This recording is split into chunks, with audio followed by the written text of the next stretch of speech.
E-Sports-Team mit Coach dort am Sitzen, gell? Mit der Lieblingsstreamer, wo das gibt. Ja, Kommentare auf TikTok und Insta ist das Beste. Genau. Und er hat einen Artikel geschrieben, hey.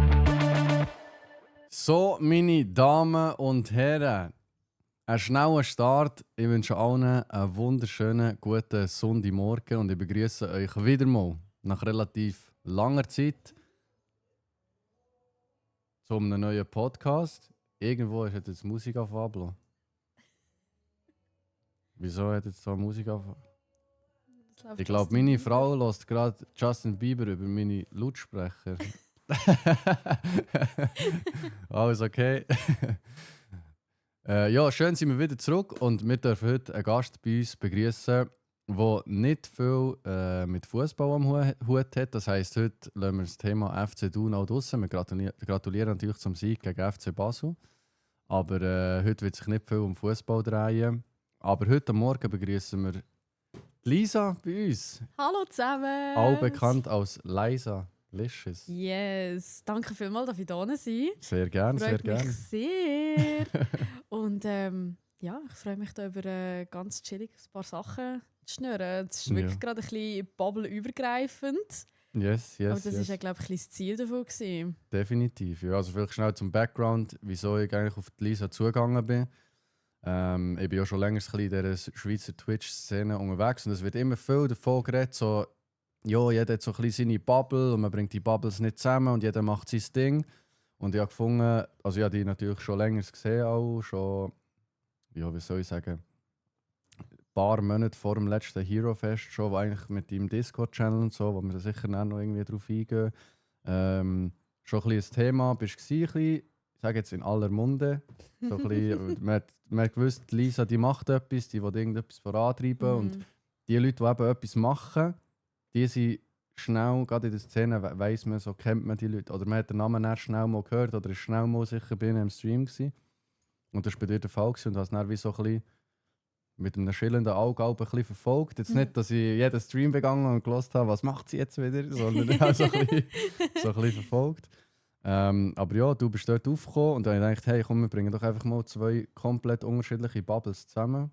Ja. Und jetzt bist du da und das freut mich sehr. Ich freue mich auch sehr und ich finde das auch mega, mega toll.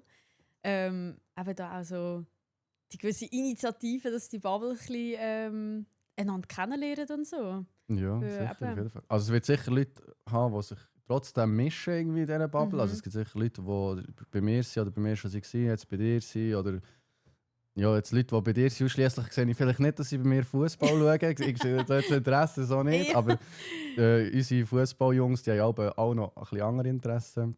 Oder schauen einfach gerne anderen Schweizer Streamer auch zu. Von dem her denke ich, wird sich der eine oder andere auch mischen. Aber eben grundsätzlich ist es schon der Clash of zwei Bubbles. Das ist ja so. Total. Aber eben, du hast gesagt, primär geht es mal darum, dass erstens so ein bisschen meine Leute, sage ich jetzt mal, dass wir mal zuerst dich kennenlernen. Fix. Du darfst sehr gerne so ein bisschen das standardmäßige Vorstellungssätzchen bringen oder wie alt du bist, von wo kommst. Und vielleicht so ein bisschen kurz, wie jetzt bei dir mit dem Streamen angefangen hast, sicher schon x-mal erzählt, aber ich habe es jetzt selber noch nicht gehört. Von dem her darfst du dir gerne schnell erzählen über dich. Hammer, ja, hallo miteinander. Hey, ich bin die liebe Lisa oder halt eben Liza Licious, wie man mich kennt. Und ich streame jetzt schon seit 3 Jahren ungefähr auf Twitch hauptsächlich. Auch dort ganz vieles Verschiedenes. Jetzt momentan bin ich wieder auf meinem League-Trip, wo ich komplett am Durchrasen bin. Die Ranks am Jagen habe ich gesehen. Ja, voll. Und es ist ein Scheissdreck wieder.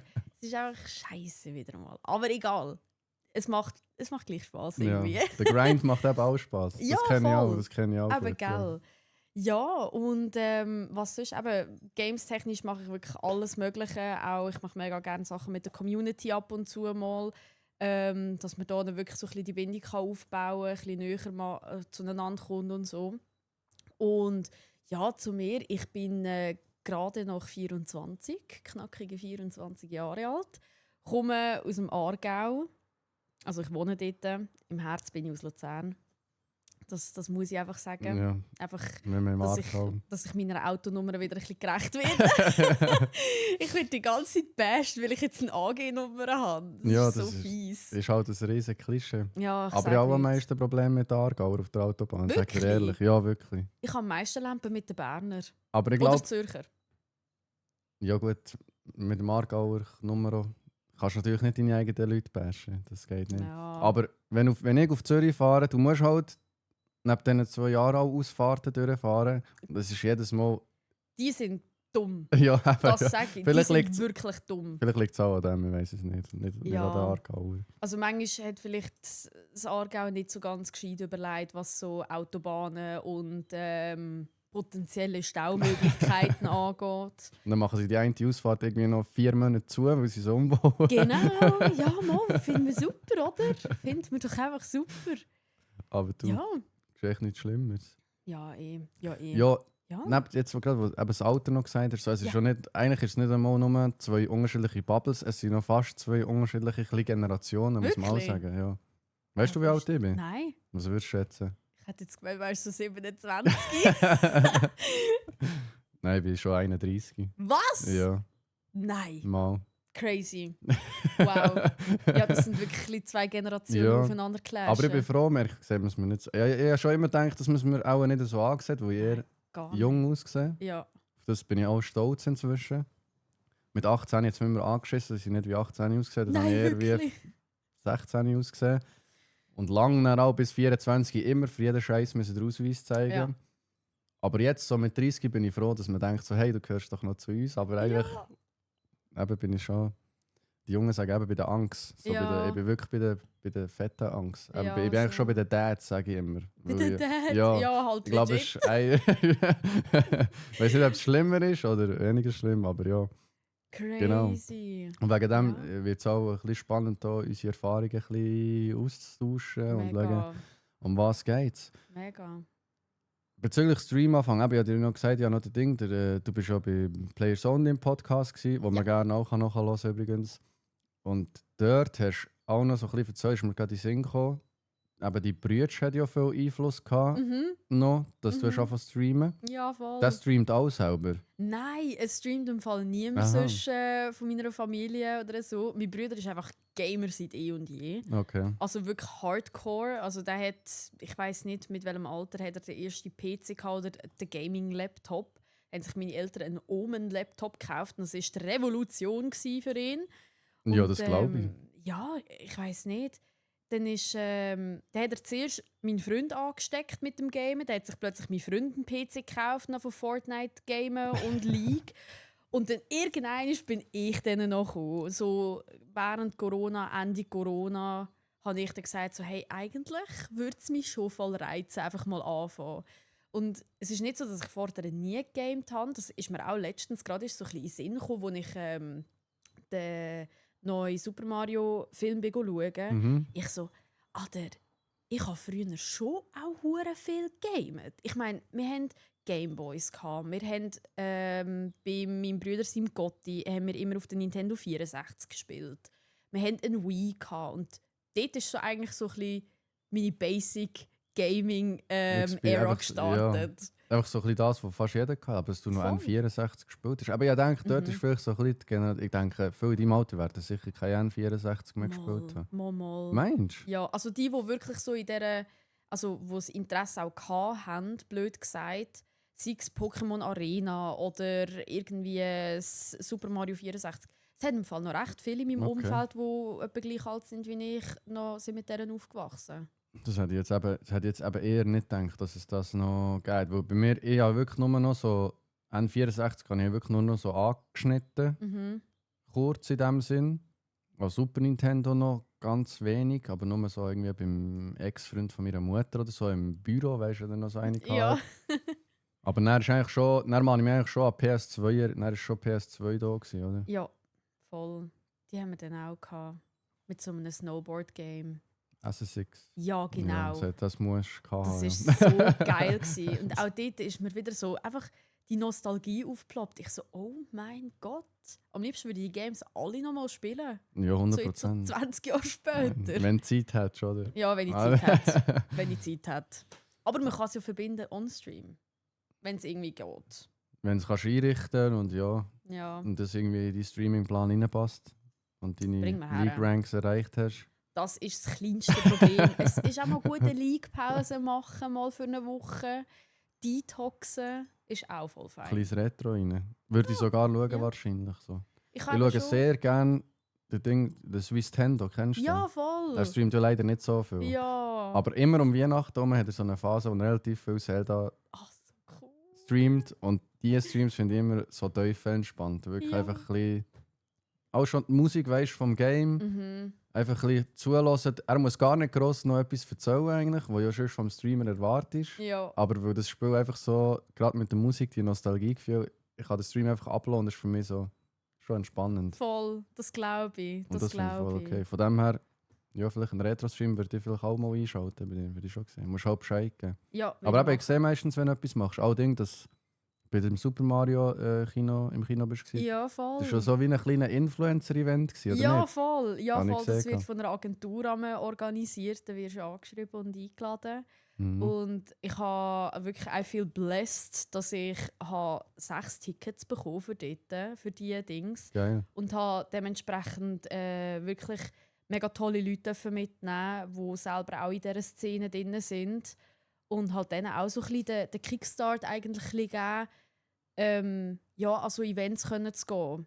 Ja, Ich das meine- braucht auch immer so ein bisschen Überwindung, oder? Ja, auch. Am Anfang. Ja, auch. Und vor allem halt, wenn du einfach alleine bist. Das finde ich halt ganz krass. Und ich bin die letzten paar Mal bin ich alleine gegangen. Und sonst die anderen Creator, die dort waren, die waren massiv grösser. Also weißt du, so ein Natti-Style, ein Eben Nati habe ich Agnes. gesehen bei dir, glaube ich, im Video. Ja, genau. Und das ist halt eine andere Welt. Und ich sehe mich dann halt einfach so als kleines Würmchen nebendran. Gesehen, ja. Obwohl ich ja, also weißt du, so, ich habe ja auch einen Impact in diesem ganzen Ding. Aber ja, ich bin mega dankbar, dass ich die wundervollen Leute mitnehmen Geil, durfte, um geil. wirklich so ein bisschen auch ja, zeigen, so, hey, wir sind auch da. Und vielleicht werden sie ja hoffentlich für ein nächstes Mal auch eingeladen.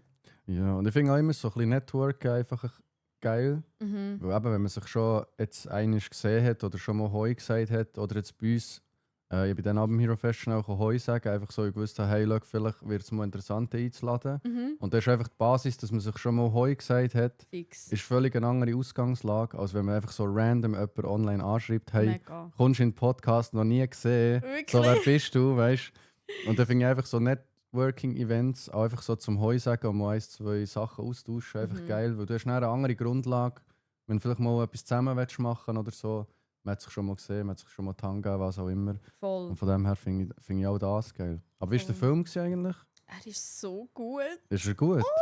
Weil ich kann mir das aber fast nicht vorstellen, dass so ein Super Mario-Film wirklich gut, Da. ein guter Film ist schon. Hast du den ersten gesehen? Nein, ich habe noch gar keinen Oh mein gesehen. Gott. Also schau, ich bin natürlich ein absolutes Filmopfer. Also ich liebe Filme und vor allem so das Nostalgie-Feeling. Ich achte mich auch immer sehr auf Musik. Mhm. Und wenn du den ersten und eben den Galaxy-Film schaust, du wirst automatisch so in deine Kindheit katapultiert. Weil du hast so viele Easter Eggs auch drin, wo du aus dem Spiel kennst.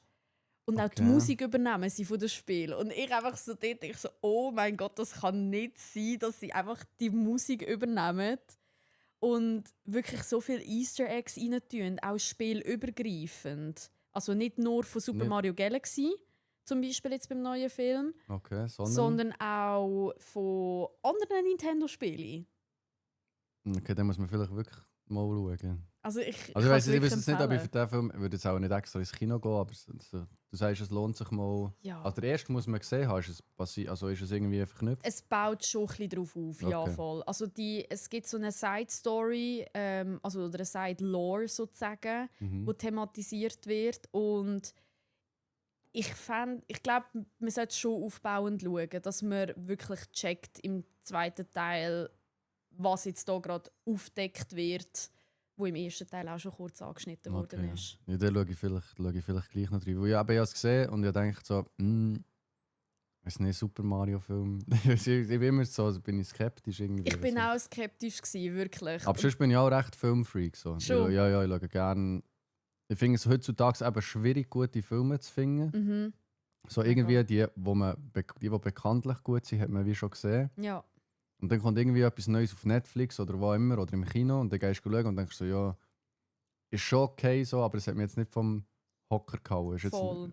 kommt nicht in meine Top 20 oder was auch immer. Oder? Und, Mega. aber vielleicht muss ich mich dort mal hergetrauen. Aber ich habe das Gefühl, es kommt immer ein bisschen darauf an, mit welcher Einstellung dass man dann auch an irgendwie so einen Film hergeht. Total. Also ich jetzt bin wie am Anfang zum Beispiel auch Guardians skeptisch of the gewesen. Galaxy, ich weiß jetzt nicht. Ja, Ist jetzt zum Beispiel, ich finde es ein Top-Film, aber du kannst jetzt nicht den Film anschauen und hoffen, es ist irgendwie gleich wie Star Wars oder so. Es ist halt wie völlig, du musst immer so ein bisschen die Erwartungen, am besten keine Erwartungen, so, dann Voll. kannst du nur überrascht werden. extrem, extrem. Aber dann muss ich mir es mal geben. Ich bin zwar nicht der Ja. riesen Super Mario-Fan, Mhm. aber Pokémon halt eher. Ja, Hat es Pokémon-Anspielungen drin? nein. Nicht?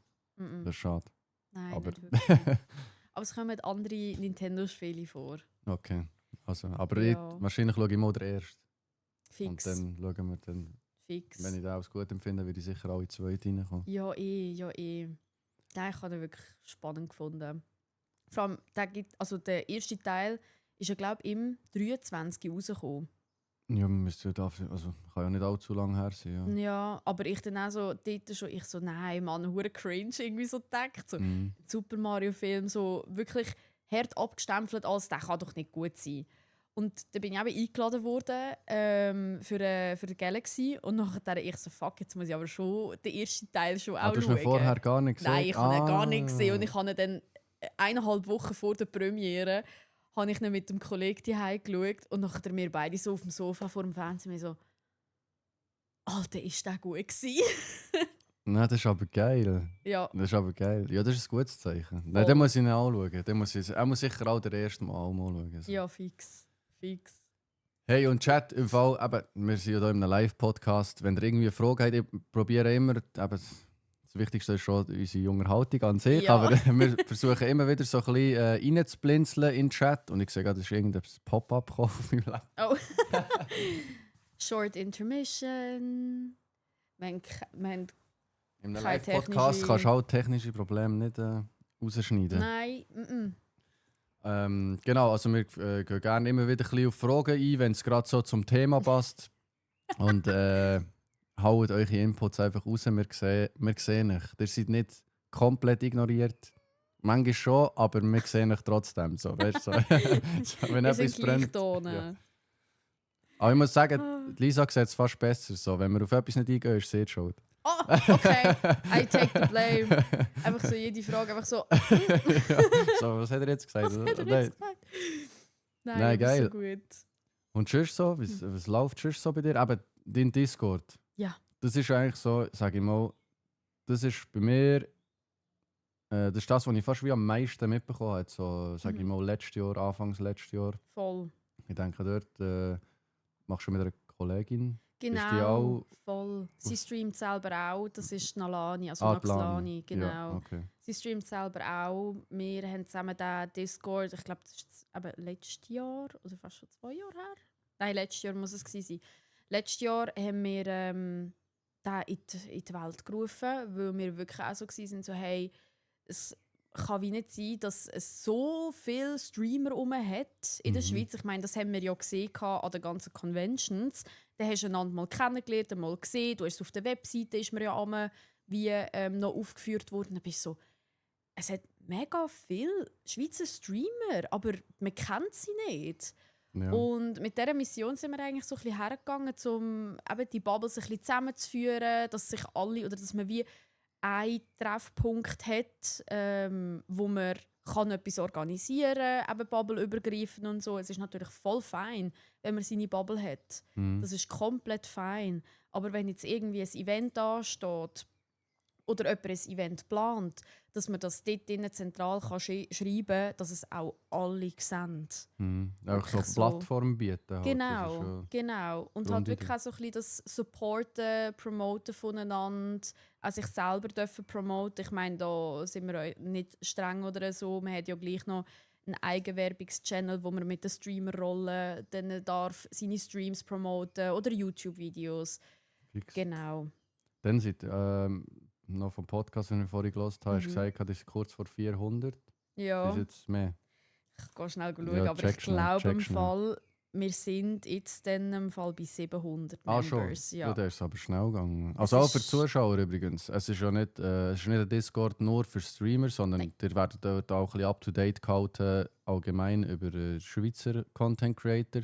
Mhm. Ist es meist auf Schweizerdeutsch oder sind es einfach Schweizer? Es ist das meiste auf Schweizerdeutsch. meiste auf Ja, Schweizerdeutsch. genau. Eben, wenn genau. ihr gerne Content schaut oder nicht gebt, wo auch Schweizerdeutsch geredet wird, was ja auch von uns beiden ein bisschen ein Markenzeichen ist, sage ich jetzt Voll. mal. Twitch CH Discord, genau. Irgendeinen Mod kannst du auch gerne, wenn ihr einen Link habt, Schnell reinschicken. tut schnell den Link rein. Yes. Ich bin, glaube ich, auch drauf. Ich glaube zwar noch nie etwas geschrieben. Aber ja, ich habe halt so meinen eigenen Discord. So, das ist so, Fix. und das ist völlig fein. Aber ich schaue ab und zu eben gerne. Ich finde es Mhm. cool, wenn man. Aber ich sage jetzt mal, ich bin schon länger dabei. So, ja, ich bin nicht mehr so. Es ist immer die neu anfangen, haben ja immer gerade das Bedürfnis Ja. oder so, gerade networken und hey, ich will mein Zeug sharen und so. Und dann ist es mega Voll. cool, wenn es so eine Plattform gibt, Ja. oder?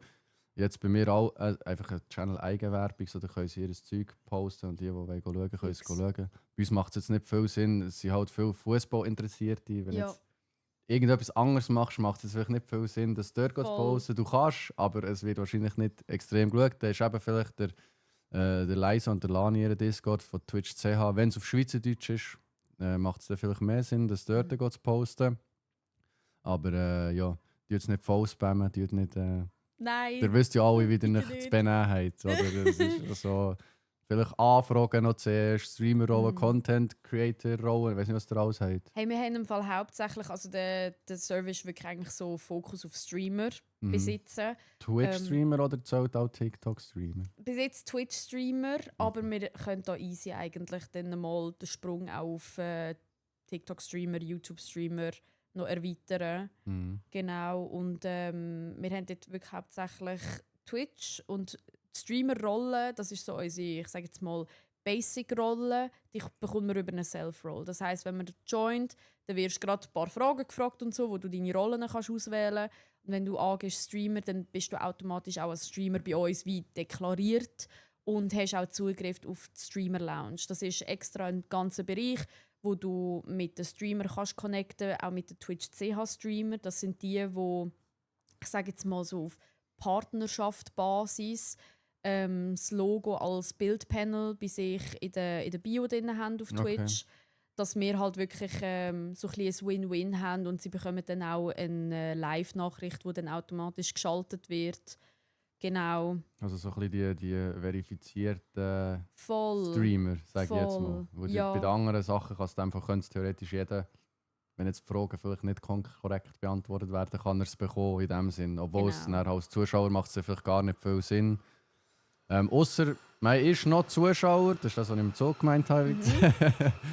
Ausser man ist noch Zuschauer oder hat vielleicht vor zu streamen, das ist auch immer so ein bisschen ein Ja. Hindernis. Und ist ja auch wie eine eigene Community. Oder wenn wir jetzt schauen, zum Beispiel der Nielsen ist jetzt, sage ich mal, der bekannteste Deutsch, wie soll man sagen, Streamer-Supporter-Channel, Ja. sage ich jetzt mal so. Oder das ist natürlich auch, kann auch eine Bubble sein, so zusammen anfangen zu streamen, jemand, der zeigt, wie man von streamen. Und Streamen an sich ist ja im Endeffekt immer noch einfach ein Hobby, Mhm. wo sehr viele kleine Facetten hat, ob es jetzt Software ist, Hardware ist, ob es Plugins sind, ob es irgendwie Events sind oder was auch immer, ist immer noch, man kann sich dort ständig gegenseitig unterstützen.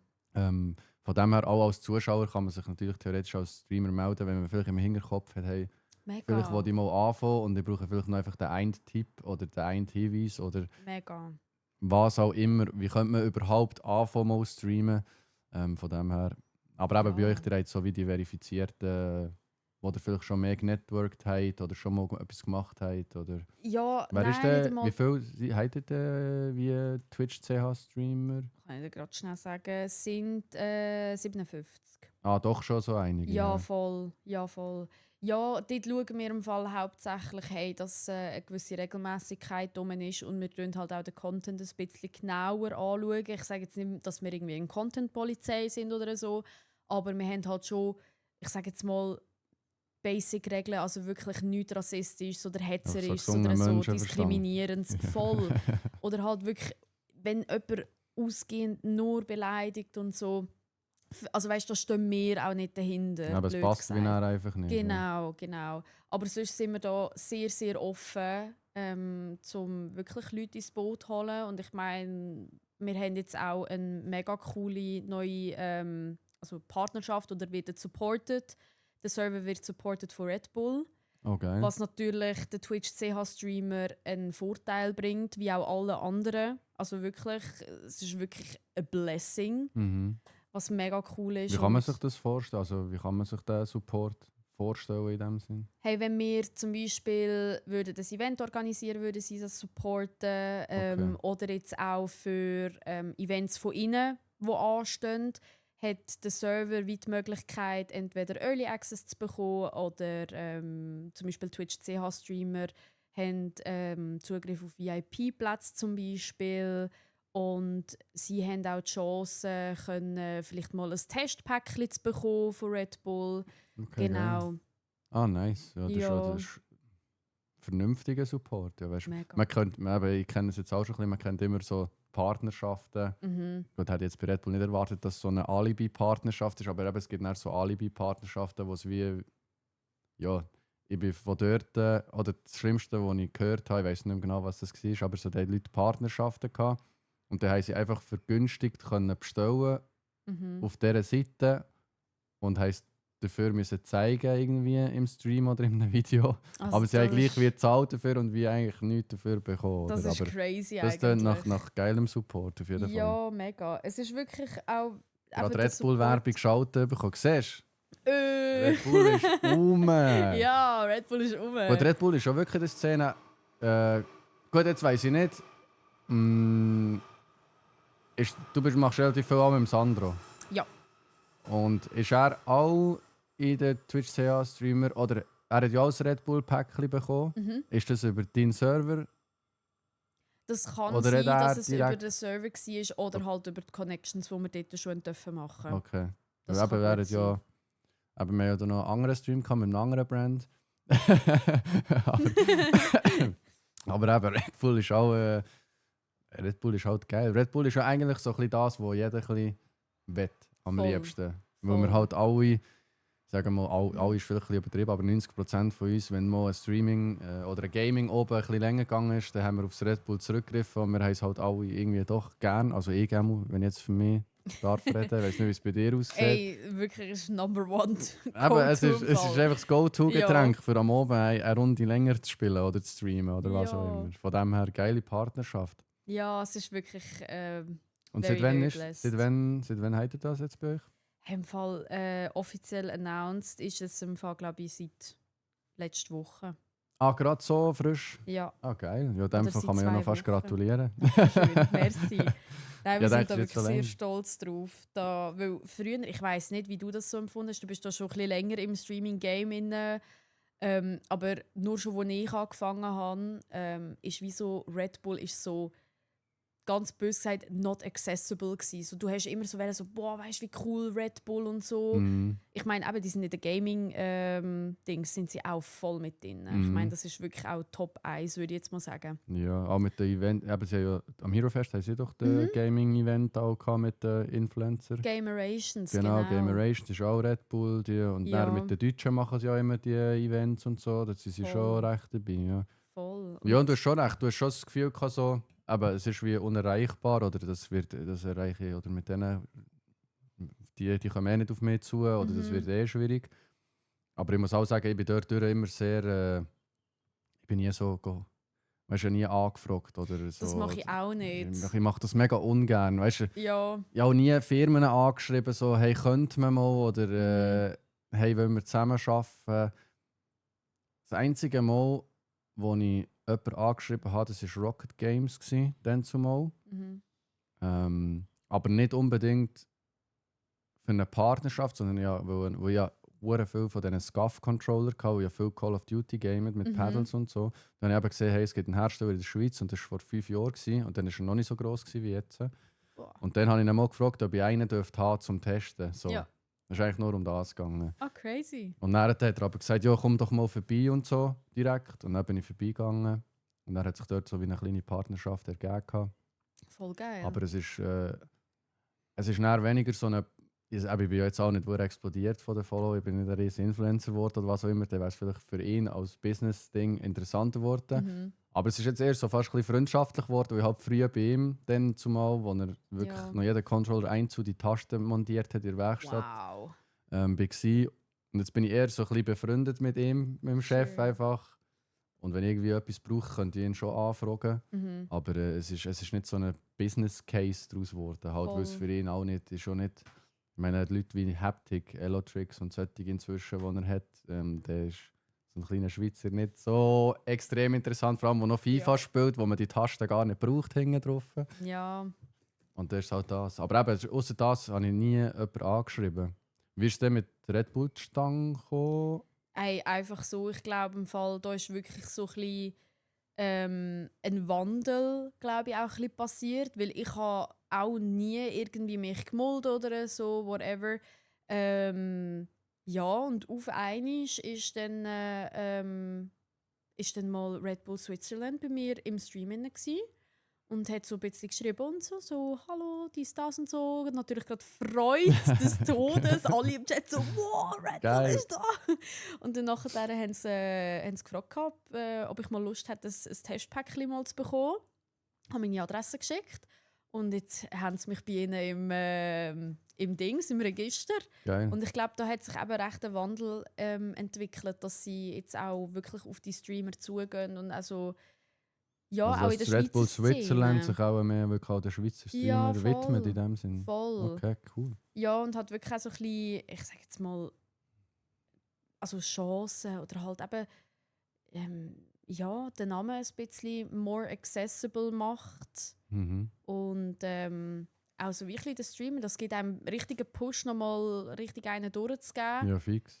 Weil halt eben, wenn du siehst, dass jemand, ich sage jetzt nicht, dass ich eben dazu mal ein Päckchen von Red Bull bekommen habe, hättest du nie gedacht. Never! Und dann nachher wirklich so, und dann kannst du mega coole auch Connections machen, so, wenn halt aber ich sage jetzt mal, wenn du an die Conventions gehst oder dich sonst irgendwie so ein bisschen einbringst und so, kannst du so wertvolle Connections machen. Sehr geil. Ja, es macht vielleicht auch ein bisschen neue Türen auf, für eben so ein bisschen Content zu machen mit anderen Einblicken und so. Das ist immer interessant, wenn du den Leuten kannst Content liefern kannst, sage ich mal, von Orten, wo du vielleicht zu suchen kommst, wo sie nicht einfach so zu suchen kommen.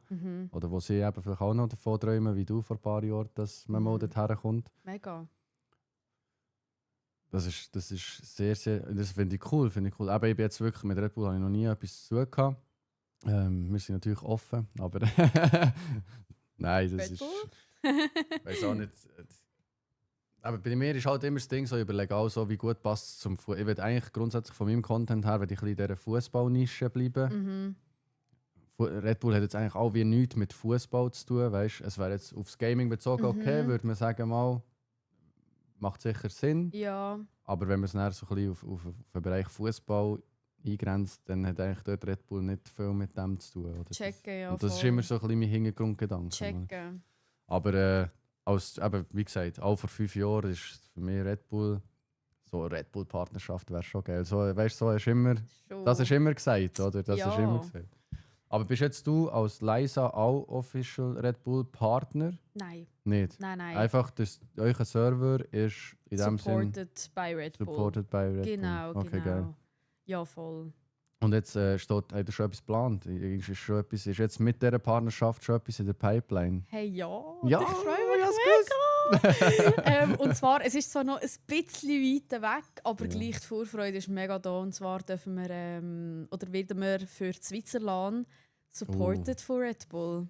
Ja, das heisst, für die dann mit der Twitch CH Community würden dann an die Schweizerland kommen, bekommen dann ein bisschen Goodies noch dazu. Okay, geil. Für den Rest. Geil. Ja, voll. LAN bin ich natürlich auch schon 100% schon wieder dabei. Hast du das Ticket schon gekauft? Ich weiß gar nicht, kann man schon? Ja. Ja, Der Vorverkauf hat im Fall, glaube ich, irgendwie 1-2 Monate nach der LAN gestartet. Sie haben jetzt, glaube ich, eine neue Strategie eingeschlagen, okay. wo sie dann wie einen Vorverkauf gemacht haben. Nein, das Ticket habe ich noch nicht gekauft. Aber man bekommt ja eigentlich fast immer noch Eis. Ja. Also, weißt, das Ja. stresst ja nicht unbedingt Fix. in dem Sinn. Aber ich hole mir es auf jeden Fall und wir machen auch wieder Gruppenreservation und Cool. CBK Helvetics, wo ja unser E-Sports-Verein, unsere Community Cool. ist. Wir werden uns auf jeden Fall wieder eine Ecke mieten dort, sage ich jetzt mal so. Und das wird auf jeden Fall geil. Ja, Ja. dann komme ich. Also nächstes Switzerland machen wir fix etwas. Ja. Wir müssen etwas machen. Wir müssen wirklich Ich überlege mir machen. etwas. Ist gut. Du überlegst dir auch Ich etwas. überlege mir auch etwas. Und etwas von beiden machen wir. Fix. Oder beides. Oder beides, Oder ja, je nachdem. beides. Es ist schon ein Stress. Aber. Ja, fix. Ich habe es bei dir gesehen, letztes Mal. Letztes Jahr. Du bist ja, also ich glaube, zur Ruhe gekommen bist du eigentlich nicht, oder? Nein, also letztes Jahr war gottlos, wirklich. Ja. Ich bin ja letztes Jahr, haben wir dürfen als sozusagen Ambassadors von der Switzerland, haben wir dürfen früher rein, unser Zeug her tun, Streaming-Setup aufbauen und ich habe mein ganzes Zeugs mitgenommen, was der grösste Fehler war, blöd gesagt. Ich habe 2 Bildschirme mitgenommen, PC, Licht, Stativ, Kamera, alles, Interface, Mikrofon, also wirklich alles. Mhm. Für das dass ich nachher irgendwie gefühlt eine Stunde lang gestreamt habe, weil ich am Donnerstag komplett Programm hatte. Freitag bin ich an einer Hochzeit gsi. Adelan. Nicht Adelan, aber das wäre Peak, sage ich ehrlich. Wäre schon geil. Das wäre sehr Peak, Adelan Hochzeit feiern. Nein, ich musste von Bern auf Luzern, dort eine Hochzeit feiern und dann wieder von Luzern auf Bern. Dass ich so wenig wie möglich Aber ist nicht, verpasse. ist nicht wie ein bisschen reingeschissen gewesen, so? Doch schon. Schon, gell? Ja, aber ich habe es schon ein halbes Jahr lang gewusst. Das Ja, heisst, kannst du natürlich nicht absagen, ja. ich habe mich mental darauf vorbereitet. Wirklich, ich so, hey, schau, diesen Plan haben wir. Dann und dann gehen wir etwa und dann verpassen wir so wenig wie möglich. Mhm. Und dann Samstag war auch wieder komplett Programm. Hast mal das Hero Fest mal anschauen. Und dann hast du es dann auch schon gesehen. Und das Dann ist ist schon schon fast wieder Sonntag. over. Eben, der Ja. Samstag oben fühlt sich schon recht nach vorbei an. Dann willst du einfach Ja, noch eins nehmen mit den Leuten und dann mega, schon am Runterfahren. mega. Eigentlich, aber es Ja. geht irgendwie, mir geht es aber auch wie einen Tag zu wenig lang. So. Gell? Ja. Es Es wäre wie geil, wenn- wenn Ja, Woche wäre sehr wild. Peak. Ja. Aber ich sage mal, eigentlich könntest du gerade die LAN, ich finde die LAN und das Hero Fest könntest du am Sonntag noch voll durchziehen. Ich glaube auch. Weißt du, ich finde es mega schade. So. Weil die Leute sind ja schon bereit, Donnerstag, Freitag frei zu nehmen. Die würden fix Ja. auch, oder auch ich fix, würde auch am Montag noch frei nehmen, wenn ich wüsste, okay, wir können am Sonntag noch voll einen, wir können noch durchgehen, wir können am Abend dort noch eins nehmen und so. Und dann Ja. wir gehen ja am Montag heim, wenn das Hero Fest auch fertig ist, sozusagen. Voll. Das fände ich geil. Mhm. Weil eben dann, meistens so Samstag oben hast du schon so das Gefühl, es ist einfach schon fast wieder vorbei. So. Und du hast das Gefühl, du hast gerade dein Setup aufgestellt. So. Wirklich. Und das ist dann halt so. Also, ich weiß nicht, wie du es empfindest. Also, aber der Donnerstag ist sau stressig. Das- Jedes ja. Jahr. Ja. Er ist immer stressig. Und dann bist du einfach kaputt. Und dann irgendwann ist am 6 Uhr oder wenn sogar noch mehr, also weißt, wenn du noch später kommst, ist dann auf 8 Uhr, bis du dann mal an deinem Platz hockst und sagst so, «Puh, was jetzt?» Und dann ist gefühlt auch schon wieder die Hälfte vorbei Ja. von der LAN. Ja, Weiss eben, nicht, es ist zu. Mir denkt auch, es dürfte mindestens einen Tag länger gehen. Mhm. Aber ich hätte empfohlen, dass man den Sonntag noch wie einen Samstag durchzieht Ja, und das am wär Montag geil. abräumt und heimgeht. Wahrscheinlich ist es auch ein bisschen organisatorisch schwierig, dann mit dem Abräumen und allem. Dort sehe ich dann zu wenig rein. Aber so als Besucher wäre es einfach, geil, wenn man einfach Voll. erst am Montag heim müsste, in Anführungszeichen. Voll. Oder? Aber du machst so viel Aufwand, gerade als Streamer. Mhm. Wenn du Bock hast, ein Setup aufzustellen, und das Jahr werde ich auch ein geiles Setup noch mitnehmen, ich werde 2 Mikrofone mitnehmen, dass ich dort an meinem Platz mit 2 Leuten mindestens kann reden wie du. Voll geil. Dass ich einfach Leute von der LAN kann nehmen, so komm, wir schnurren mal. So cool. Ja, ich finde das fehlt. Es ist eigentlich... Mal, es fehlt, weil es hocken 1500 Leute dort, jeder ist vielleicht irgendwie interessant. Mhm. Und theoretisch kannst du es verbinden mit IRL, dass du irgendwie durchlaufst. Mal gehst du schauen, was spielen sie, 1-2 Worte austauschst, merkst du, okay, das ist ein bisschen freaky oder der ist ein bisschen speziell oder der spielt etwas ganz Spezielles. Komm mal bei uns als Setup, wir machen schnell einen kleinen Podcast oder so. Voll. Und eben voll. das Jahr, wo ich fix mit 2 Mikrofonen gehe, Das ist muss ich noch geil. schauen, wie ich es einrichten will, weil so viel Platz hast du als Normalo Äh. nicht. Aber mit meinen Jungs finden wir da schon irgendeine Lösung. Ja, einfach schon mal ein Tipp am Rande. IRL-Stream in den Hallen und ist basically unmöglich. Mit Aha, ja. WLAN oder Netz. Es ist wirklich unmöglich. Wir haben letztes Jahr die Empfang Erfahrung tot. gemacht. Ja. Ja, Wir haben letztes Jahr dürfen ja auch für Switzerland auf ihrem Channel streamen. Was ich vielleicht auch so schon mal ein bisschen anteasen, wird vielleicht auch wieder etwas geben. Mhm. Sehr Wo wir dann auch interessant. andere Leute werden mit einbeziehen.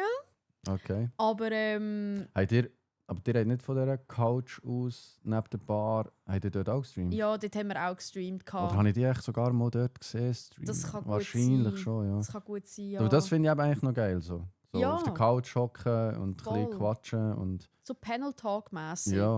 Das Einzige, was ein bisschen schade ist, ist, wenn du eben gerade vor dran stehst, du bekommst eigentlich nicht viel mit. Weil Nein.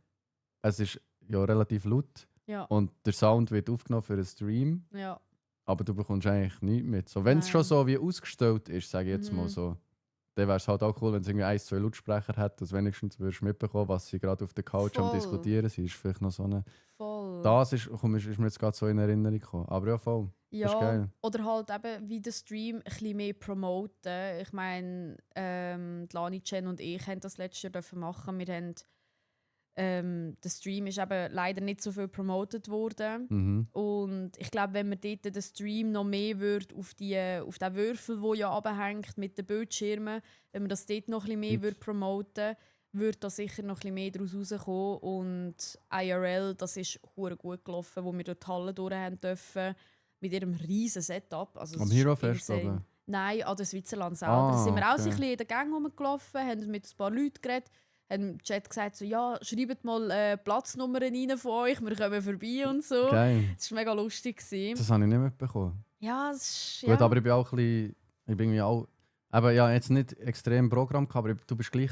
Du hast dein eigenes Programm, weißt du? ja, voll. So, du hast deine eigene... Okay, dann lohne ich Streamer, dann streame ich, dann Mhm. spiele ich jetzt auch bei uns Weekend League. Ja. Bei uns ist auch geil, dann spielen alle zusammen Weekend League und so. Oh, Vorhin hat geil. jemand geschrieben, gibt es Ragecam auch wieder? Natürlich gibt es Ragecam auch wieder. Ragecam. Ja. Weil die Kamera dort oben, Ja, die uns beide zeigt, ja, die kannst du so bewegen. ja. Und dann habe ich von meinem Platz aus immer haben wir so alle in der Weekend League. Und die Weekend League ist sehr... Oh.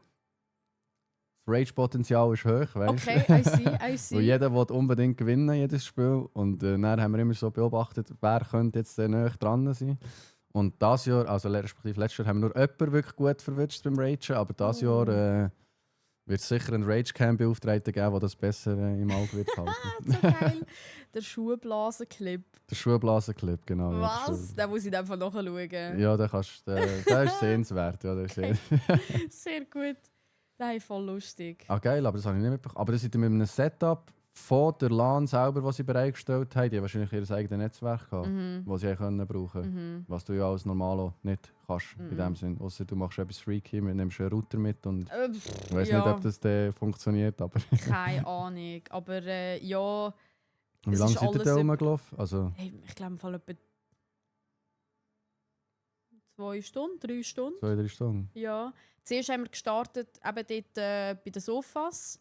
Mhm. Haben wir dort einfach so schnell ein bisschen getagt und so, was gerade so im Chat abläuft. Dort ist auch, ja, ist voll easy gewesen. Und dann haben wir dann mal den Übergang gemacht, um dann in der Halle ein bisschen rumzulaufen. Geil. Und dann seid ihr Ja. das Zweite gewesen, du und Lani, Das dritte. vor der Cam. Das Dritte? Ja, es sind Lani, Jen, also Jennifer Jordi und ich vor der Kamera gewesen. Und sie Okay. haben selber ihre Leute gehabt, die die Kamera Wie viele und sind das das gewesen? Ganze... Das sind das Zweite gewesen. Zweite? Ja, Okay, voll. easy. Ja, voll. Jemand, der einfach ist aber den das schon Überblick geil, gehabt irgendwie, hat ja. und jemand, der die Kamera getragen hat, ja. Geil. Ja, es Das war finde wirklich ich sehr geil. cool gewesen. Wenn du so ein bisschen technisch das erweiterte System dann hast, wo du denkst so, boah. Ja. Aber wie willst du das allein machen? Weißt du, so etwas kannst du alleine gar nicht umsetzen. Wie willst du... Also erstens, du musst 2 Leute finden, die Bock haben, in der Kamera das Zeug zu machen. Ja. Die 2 Leute müssen nicht nur Bock haben, sondern sie müssen es auch checken. Ja, das stimmt. Dann müssen sie es vielleicht irgendwie gratis machen oder du sagst so, ja, ich gebe noch irgendwie das oder gratis Access oder so, weil meistens Ja. die Leute wirklich so, sag jetzt mal fair zahlen zu dem können, was sie können, ist relativ schwierig als kleiner Creator. Mega, mega. Und wegen dem ist es dann verdammt geil, wenn natürlich das von der LAN in dem Sinn ja. eingerichtet wird, dass das gemacht wird. Hey, mega. Ich Aber meine, seid ihr am Hero Fest dann mit dem Setup seid ihr nicht als Hero Fest Nein. gegangen? nein, sind wir Schade. nicht. Wäre Nein, wir irgendwie haben, auch aber noch geil wir haben am Abend Streams gehabt, weil es ist wie so gewesen, eben, die LAN, also letztes Jahr die LAN ist wirklich, it was a hot mess. Wirklich alle sind irgendwo gewesen, es ist da, dort, jenes und so. Und durch das, dass ich halt am Freitag den ganzen Tag basically nicht rum war, ist halt wie crazy gewesen, dann noch so durch die LAN laufen und es ist ein riesiges Setup, weißt. Also ich habe es auch schon gesehen bei wer ist es? Random Access TV, glaube ich. Sie tun auch einmal IRL streamen von dem Hero Fest aus. Da bist du mit so einem Setup dort und wenn gerade wirklich Rush Hour ist, dann tot. Wirklich. Ja, das ist ein Pain mit dem. Und wir hatten Kabelmikrofon, das heisst, du musst immer schauen, dass das Kabel nie hängen bleibt. Gut, nur das schon ist in der jetzt Gang nicht so. innen. Aber kannst du es nicht anders lösen? Hey, keine Ahnung. I have no idea. Gut, ich habe noch irgendwie vorhin gedacht, so, ja, haben sie das fix an einer Stromversorgung noch gehabt, weißt, dass sie so ein Kabel haben müssen mit Kabelrollen nachziehen oder so. Aber Kabelmikrofon ist natürlich auch ein Fehlentscheid, ja. Ja, es war wirklich insane gewesen. Also da haben wir einmal so ein 10 Meter langes Kabel gehabt, wo wir irgendwie so um uns herum noch gedreht haben. Und ich glaube aber, wir haben nur 1 oder 2 Mikrofone gehabt. Also 2 sind ja easy gewesen. Ich glaube, es waren 2 gewesen, ja. Okay. Ja. Ja, Für gut. das Schocki-Gipfeli mache ich die Kamera. Geil, Lama. Für das Schocki-Gipfeli? Oh, das ist fast ein unschlagbares Angebot, würde ich sagen. Wir kommen auf dich zurück. Ja, der Lama. Geil. Nein, aber einfach, wir können ja das Thema ja mal abschließen mit der LAN. Ich freue mich einfach wieder riesig das Jahr. Für mich ist die LAN, also das LAN Hero Fest gehört, ja, das ist für mich eins in dem Sinn. Die LAN gehört jedes Jahr fix in meine Planung. Das erste, was ich blockiere in meinem Kalender. Safe. Ich muss sagen, dann bin ich 4 Tage weg. Und ich freue mich auch riesig wieder dieses Jahr. Und ja, mal schauen, vielleicht kann man ja Community Clash machen. Definitiv. Das Voll. schauen wir dann nach dem Podcast an. Das müssen wir nicht jetzt ausdiskutieren. Fix. Brainstormen kann sehr lang gehen. Ja. Und wenn wir das jetzt hier anfangen, dann sind wir sehr lange im Podcast am Brainstormen, Ja, was wir voll. können machen am Philosophieren einfach. Voll. Nein, geil. Gehört. Das wird sehr cool. Fehlt ein zweites solches Event in der Schweiz im Jahr? So wie Switzerland? Switzerland Hero Fest mässig. Die Fantasy denke mir kein guter Ersatz. Nein, ist kein guter Ersatz. Es ist mehr so ein Zusatz. Ein herziger Anfangjahr und Ende Jahr ist dann Switzerland Hero Fest. Aber ich glaube schon. Ich glaube schon, weil so aus Gesprächen raus mit allen, mit denen ich an der Switzerland war, kaum neigt sich Switzerland zu Ende, sind alle einfach depressiv. Ja, fix. Und dann so, Bro, jetzt ein Jahr warten und so. Und ja, es gibt ja noch andere LAN-Partys, wo ich bis jetzt noch nie gegangen bin, außer an der Lock and Load bin ich reinschnuppern dieses Jahr. Wo doch auch sehr cool ist. Aber ich weiss nicht, es kommt einfach nicht so an Switzerland her. Es ist nicht, ja, es ist nicht das Gleiche. Ja gut, das ist ja eben das mit Hero Fest nebenzu. Sie haben halt den Bonus, den ich persönlich extrem geil finde. Weil es ist halt durch den Tag noch die Abwechslung. So du gehst rauf, du gehst schauen. Es hat jetzt mit diesen 2 mit der neuen Halle, denke ich, mir noch viel spezieller nochmal. Du kannst sagen, heute gehe ich nur etwas essen, gehe nur irgendwie Karten schauen. Oder Voll. du kannst jeden Tag etwas anschauen. So, klar kannst du eigentlich durchrushen und kannst sagen, du hast es gesehen. Ja. Aber mir denkt, du verpasst auch etwas, wenn du nicht mal getraust, noch ein bisschen irgendwie ins Gespräch zu gehen, wenn du etwas siehst, was du irgendwie noch cool findest. Ja. Mal irgendwie zu fragen, hey, wie macht ihr das? Oder so ein bisschen den Background rauszufinden. Übrigens, Frameplate, letztes Jahr am Hero Fest gesehen. Kurz genetworked. Eins bestellt, selber für mich. Und gleichzeitig dann, mit ihm zusammen, jetzt kommt mir der Name gerade nicht in den Sinn, haben wir dann noch das Giveaway von einem können machen. Also auch geil. eigentlich am Hero Fest das erste Mal gesehen und gesagt, hey, voll geile Sache. Aber sie machen ja Frames mit allem, also mit Controller auseinandergenommen, drinnen eingebaut und so. Und ich habe das super geil gefunden und ich bin ein riesen Deko-Fan. Krass. Und das ist crazy. von dem her, es lohnt sich dort auch mal an den Stängen, auch bei den Künstlern und so, wenn euch etwas gefällt, ein bisschen zu quatschen und nicht einfach nur überall ein bisschen durchzuzäckeln. Es macht einfach, die Interaktion mit den Leuten gibt dem Ganzen noch mehr Wert, denke ich mir. Extrem, extrem. Ja, aber eben so, ja, wie jetzt halb gottlos sagt, eigentlich im Frühling noch irgendetwas. So. Wäre schon schön, fände ich auch schön. Irgendwie, es muss nicht, also es macht ja keinen Sinn, wenn es wie das Gleiche wäre, aber irgendwie etwas anderes. Ja. Also ich könnte mir auch gut vorstellen, man könnte auch gut allein neben der Fantasy machen, wäre mir eigentlich noch gleich. Wäre voll easy, fände ich auch gut. Mal auf Basel, ein bisschen weiteres Zeug mitnehmen, von mir aus. Ja. Von dir aus weiss ich jetzt nicht, wäre auch etwa gleich. Ist gleich. Aber wäre es etwa gleich. Mhm. Aber ja, Luga. Luga, Was ist- Loki, unnötig. Was ist Luga? Das ist wie Ist das sozusagen eine wie Ausstellung? Bea. Aha. Wie Bea, einfach zu Luzern. Ja, in St. Gallen mal. Hä? St. Gallen, mal bei Blit- offen. Oh. Bei, Blitzlock. bei der Offa. Offa. Offa kenne ich nicht. Bei der Offa. Keine Ahnung, ich weiß auch nicht, ob der Satz Sinn macht. Ich weiß es gerade Das nicht. ist schwierig zu sagen. Ja, aber, Aber ja, so das Zweite würde glaube ich schon drin liegen, ja. Weil ich finde auch, eben nach der LAN wirklich, alle haben ein bisschen Anschiss. Sehr Ja. grosser Anschiss teilweise auch so. Es ist Mega. vorbei. Voll. Weil du lebst 4 Tage so ein bisschen... Und ich habe jetzt auch wieder gesehen, bei denen, die das erste Mal das Jahr dabei sind, du bist echt 4 Tage so ein bisschen in dieser... Es ist ein bisschen eine andere Welt. So. Es ist wie, ich habe immer gesagt, es ist wie ein Festival. Mega. Ja, Du bist voll. wie an einem Festival, einfach bist drinnen und es geht viel um Gaming. Aber grundsätzlich, du nimmst auch mal dort zusammen ein Bier, saufst mal eins zusammen, schnurrst mit den Leuten, Ja. feierst dieses, feierst jenes ein bisschen ab. Und dann ist halt das ist wieder vorbei, direkt. Und Ja. dann ist Anschiss. Vor allem, ich finde es wirklich auch crazy, auch die Aspekte, die du gesagt hast, wirklich bist dort, chillst miteinander, trinkst mal ein Bier. Ich finde es halt eben auch crazy. Ich meine, gefühlt die Hälfte der Leute, die ich kenne, die gamen oder streamen, die sehe ich einmal im Jahr. Und das ist wirklich an der Switzerland. Ja. Weil dann bist du so, bist du auch dort, so ja, fix und so, und dann trifft man sich, geht eins trinken oder so. Ja, und eben, Das das ist ist dann noch nicht der mehr. andere Aspekt, wo ich eigentlich vorhin, wo du gesagt hast, am Donnerstag stressig. Mhm. Eben dann, am Donnerstag siehst du viele Leute wieder das erste Mal nach einem Ja. Jahr. Und es ist so, dann bist du am Aufbauen und so, dann kommt der Heu sagen und der und du denkst nicht so, fuck, ich will eigentlich mein Setup so fertig haben. Aber ich will eigentlich auch ein bisschen mit diesen Leuten wieder mal quatschen. Und es ist Mega. wirklich, Donnerstag ist wirklich Stress pur, finde ich auch. Mhm. Weil eigentlich will ich einfach her, das Zeug aufbauen. Meistens habe ich eine Stunde oder so, oder 1,5 fast. Weil wirklich Ja. mit dem ganzen Mikrofon-Scheiß, dann willst du noch schnell testen, geht's und alles.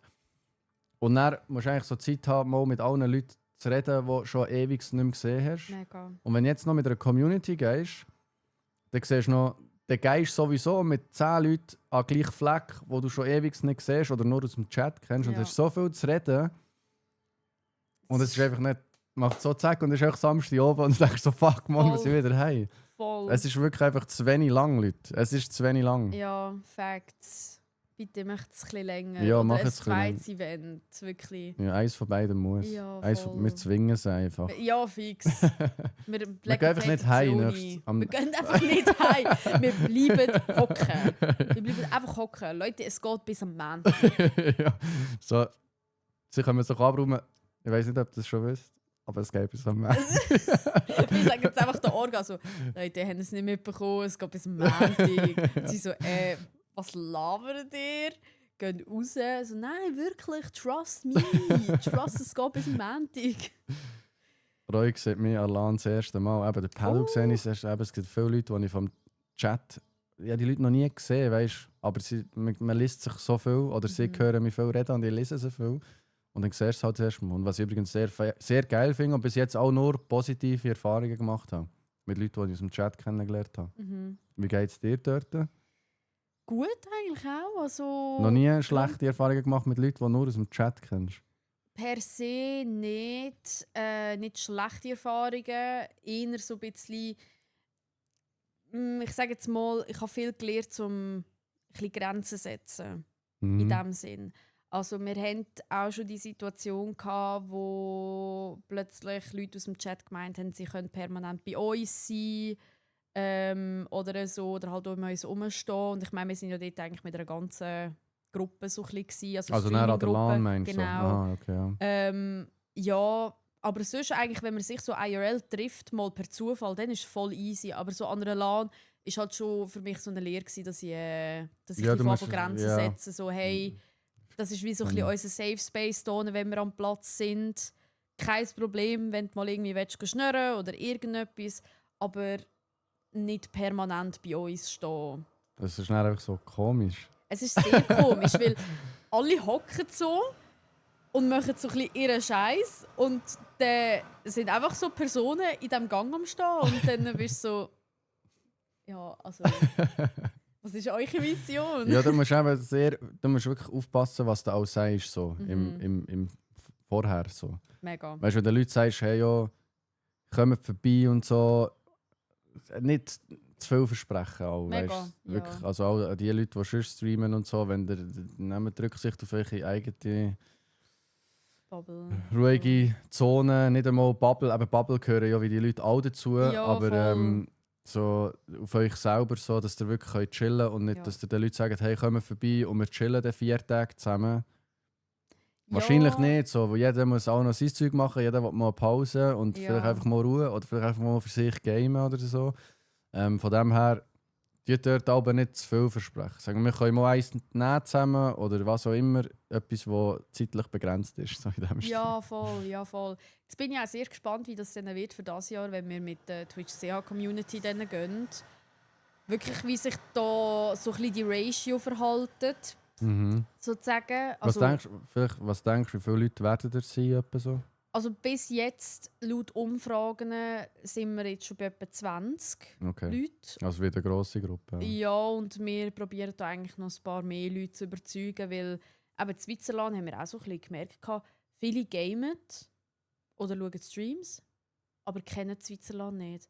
Oder haben keine Gruppe, wo sie sich anschliessen können. Mhm. Und da haben wir jetzt eben auch das riesen Potenzial gesehen, mit dem Server wirklich die Gruppenreservationen anzugehen, wo man dann wie eigentlich so in dem ganzen, ich sage jetzt mal, in dieser ganz grossen Bubble innen sich kann kennenlernen und alles. Ja, ihr geht jetzt eigentlich wie als Clan, Ja, aber einfach Twitch CH voll. Clan. Ja, und In das dem wird halt Sinn. wie Community wird eine Gruppenreservation sein und dann, wir nennen uns ja so ein bisschen Twitch CH Sprouts, das sind so ein bisschen die Hauptleute, die das Ganze so ein bisschen supporten, unsere Kollegengruppe und so. Mhm. Wir werden dann wie getrennte Reservationen machen, Okay. weil viele haben halt schon auch geäussert, so, hey, ich brauche wirklich auch ein bisschen einen Rückzugsort und so, dass man da nicht gerade nebeneinander hockt, sondern ein bisschen auseinander. Fix. Aber halt eben, ich meine, die LAN ist offen Ja. und man kann auch mal vorbeikommen, wirklich, das ist kein Ding, aber dass wie halt die Ruhezone wirklich gegeben ist. Ja, sicher. Ja. Voll. Einfach nicht, dass du so neben dran stehst und du hast die ganze Zeit das Gefühl so. Du musst jetzt Also, mit irgendjemandem reden. Ja, oder ist jetzt irgendwie. musst Ist, etwas also, muss ich machen. etwas. Ja. Brauchst du schon etwas von mir? Oder? Ja, Weißt du, voll, voll. So, ja, Genau. ich kann es nachvollziehen. Ja. Voll. Aber Okay. geil, nein, ich freue mich wirklich. Ich freue mich auf das Jahr auch. Und eben so wie ich jetzt die Leute von der LAN und auch vom Hero Fest und von dem, was ich kennengelernt habe, sind sie auch daran interessiert, eben wirklich für Communities, das noch mehr cooler zu machen. Mhm. Es hilft ja auch, sage ich mal, am Schluss mehr Leute herzubekommen, weil du einfach mit Community, sage ich mal, Ort oder eben mit mehr Gruppenreservationen und so bringst du auch mehr Leute her, weil die Leute, also allein kommen ist halt scheiße. So, du Ja. kommst, wenn du dich noch mehr einklinken, oder? Fix. Und wegen dem finde ich es extrem cool und werde es auch noch die nächsten Jahre verfolgen und sicher supporten und Inputs geben, wenn sie Inputs wollen. Und versuchen wir auch selber Gedanken zu machen, was können wir auch als... Wir sind ja eigentlich die kreativen Köpfe, oder sollten sie sein, oder? Voll, ja. Voll. Was können wir für Inputs bringen, wie man es cooler machen kann. Mhm. Und ich bin ein riesen Fan von eben den Offline-Events.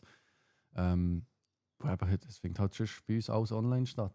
Ist es so? Und offline finde ich halt dann so das Tüpfchen auf dem I, wo das ganze Hobby einfach geil machen am Mega. Schluss. So. Wenn es immer nur online wäre, wäre es halb so geil, wenn es nicht ein Event gäbe, wo man sich würde sehen. Voll.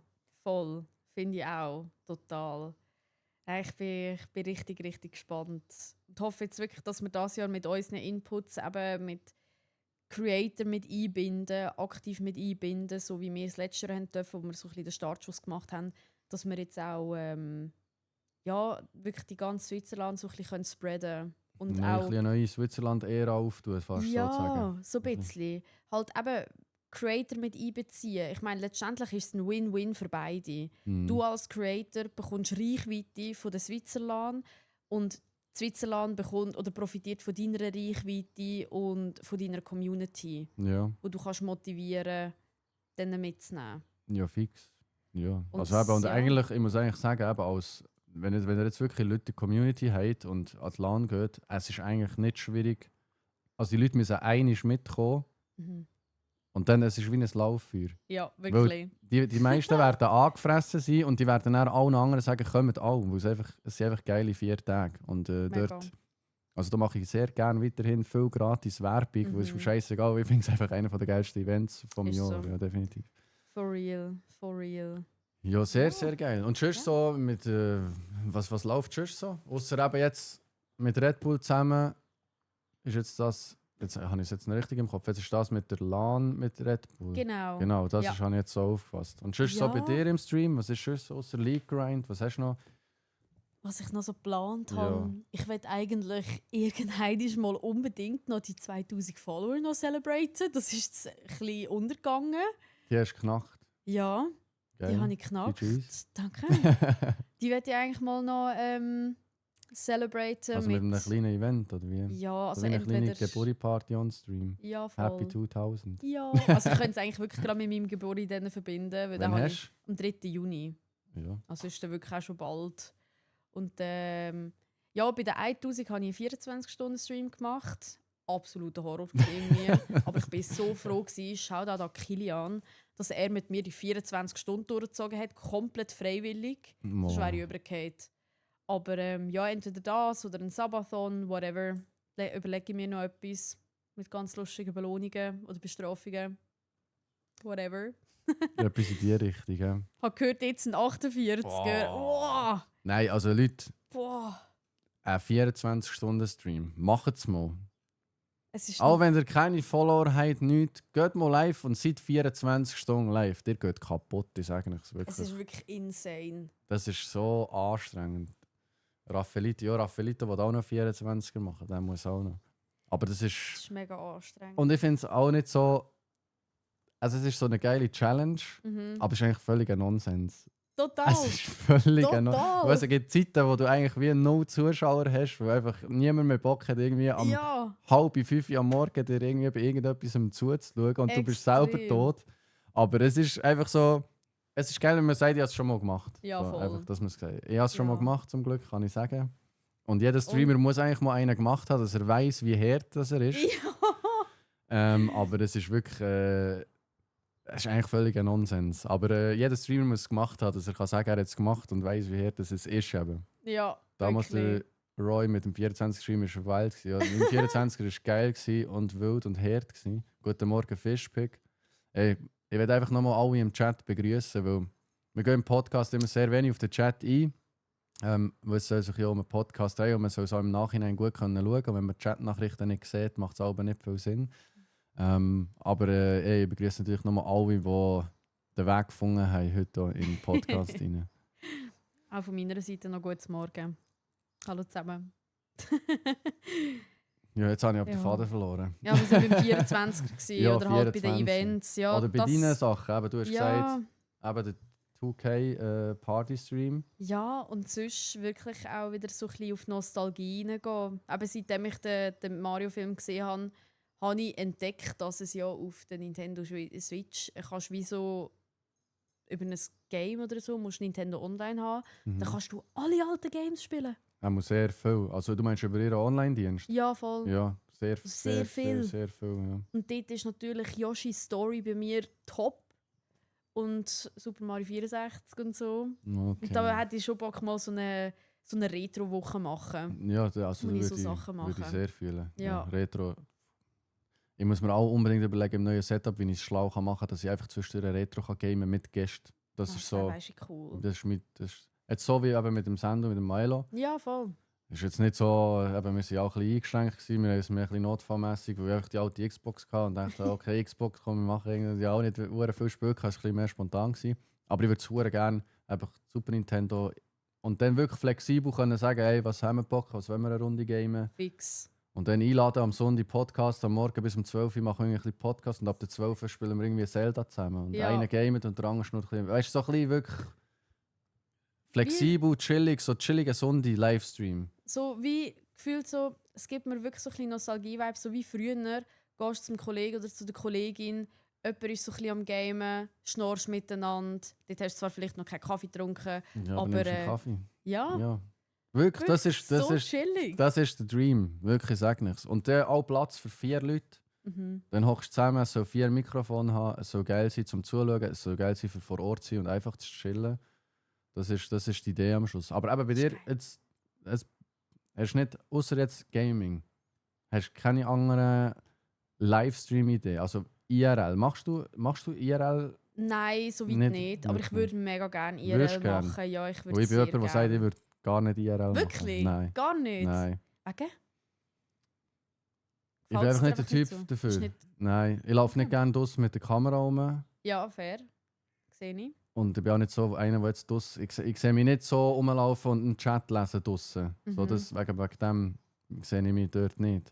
Fix. Du würdest es aber gerne machen, sagst du? Ich würde es schon noch gerne machen. Ich finde es aber noch recht spannend. Ich habe jetzt auch letztes Jahr an der Fantasy zusammen mit der Lani haben wir, auf ihrem Channel haben wir, IRL gestreamt durch die Fantasy durch und ich habe es eigentlich mega cool gefunden für die nicht haben können kommen, eigentlich wie die Fantasy ein bisschen näher bringen. Klar, das ist jetzt halt Fix. eventbasiert, Ja.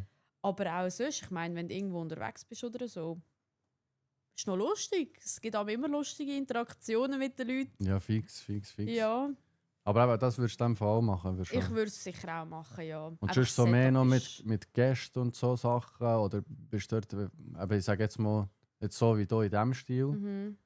Ich weiß halt nicht, wie, ich sehe jetzt nicht, von deinem Setup sieht man jetzt nicht, was für Möglichkeiten der Raum Ja. noch bietet und so. Aber müsstest du vielleicht umstellen, was wir vorhin auch müsste schon als umstellen. Thema hatten, Ja. Setup umstellen. Ja, Aber ist das auch, oder ist das vielleicht etwas, was weniger dein Ding ist? ich habe es halt wie noch nie gross probiert.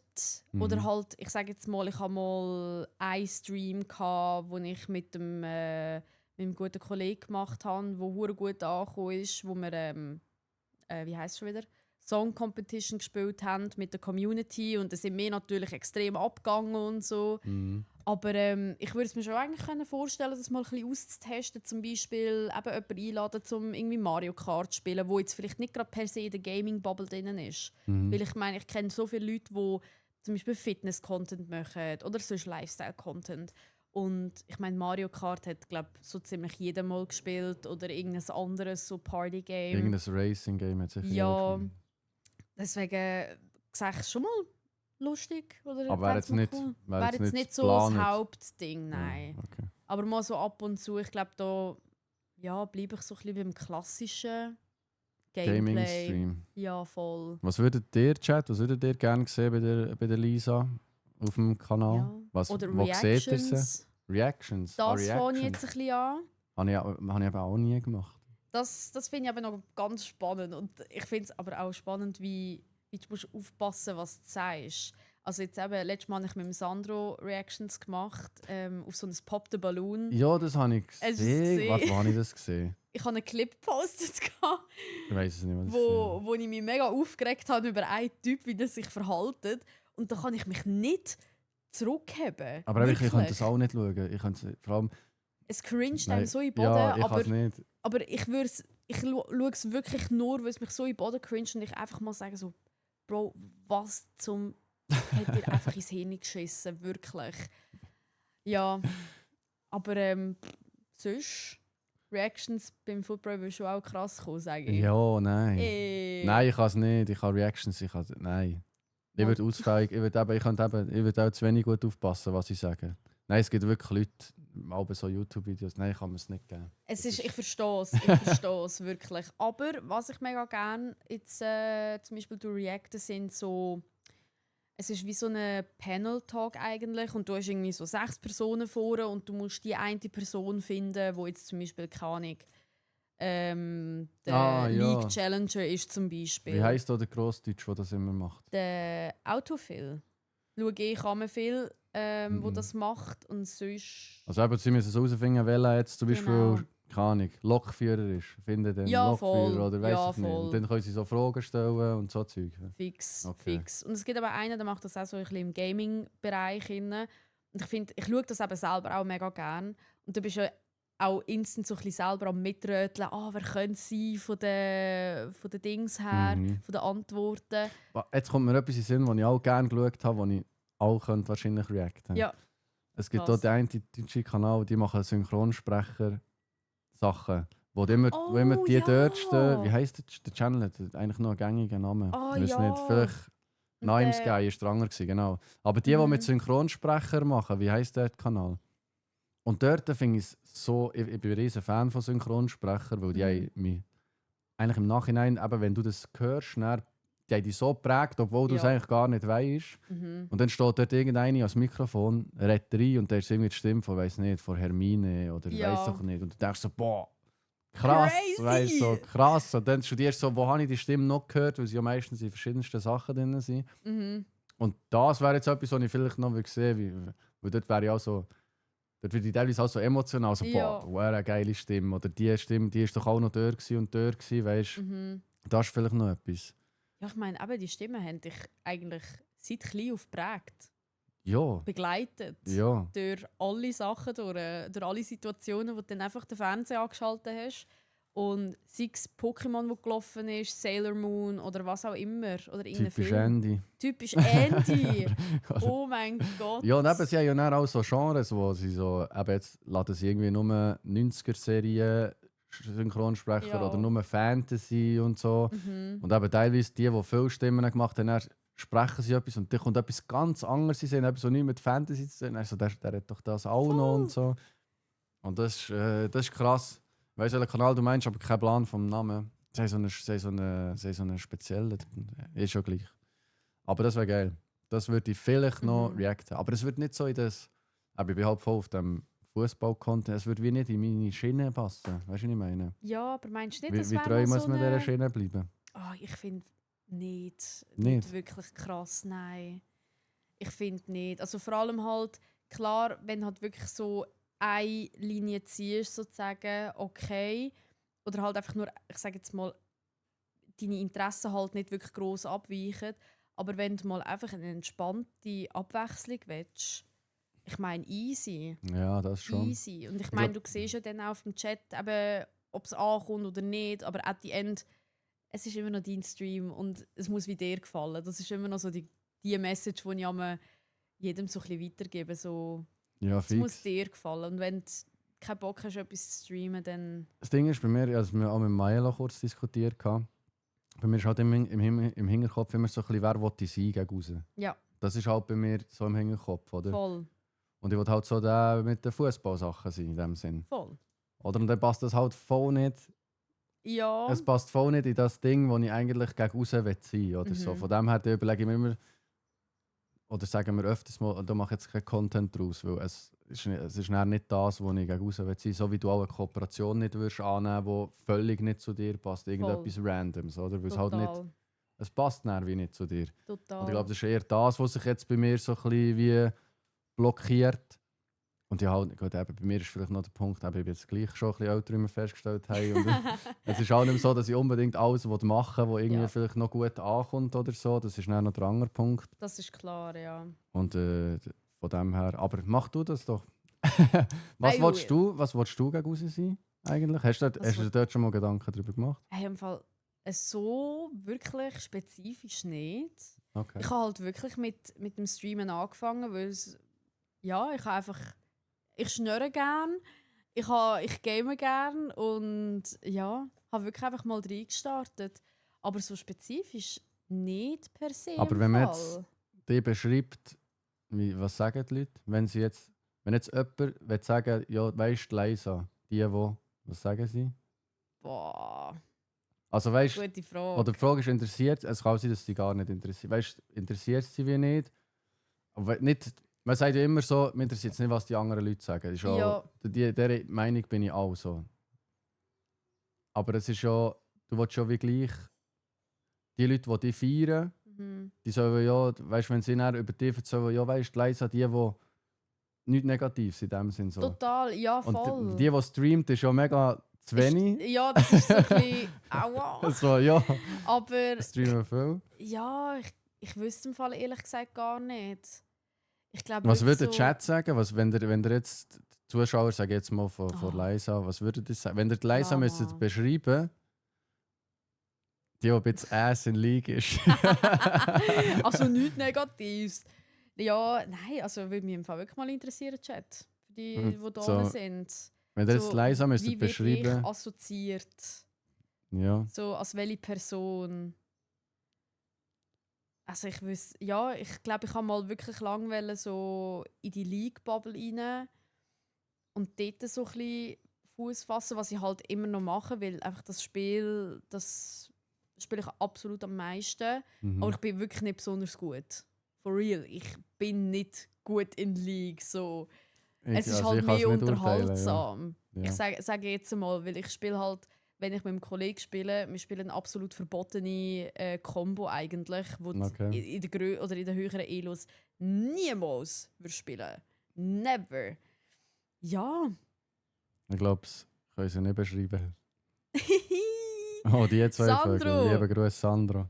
Ey, du darfst mir gerade mal schnell sagen, wie, als welche Person wird ich assoziiert, wenn man von der Liza Licious redet? Ja, wir haben uns gerade Gedanken gemacht. Wir haben ja letztes Mal schon ein bisschen darüber geredet. Mhm. Und jetzt ist es so ein bisschen darum gegangen, falls du nicht mitbekommen hast, eben so, was wir für Content können machen und eben, was vielleicht nicht dazu passt, was man gerne raus will sein. Und sind wir so ein bisschen drauf gekommen, wie wird Liza beschrieben, wenn man sie jemandem muss beschreiben muss, der sie nicht kennt so, oder der vielleicht noch nicht oder erst wenig von dir gesehen hat oder so. Oder? Das ist aber schon noch interessant. Und eben, die Frage ist jetzt auch auf die Zukunft raus. Ist dir das, also weißt, wirst du dort Gedanken darüber machen? Gibt es dort eine Idee? Oder sagst du einfach, ja, ich werde immer so ein bisschen das machen, wo wir einfach Bock haben. Ja, dort keine konkrete Vorstellung. Aber ich sage jetzt ja so eine konkrete Vorstellung. Voll. Oder sagst du, nein, ich werde einfach immer so ein bisschen das machen, wo ich Bock habe. Und ich will nicht jemand werden. Jemand, wo man, oder ich sage jetzt mal, die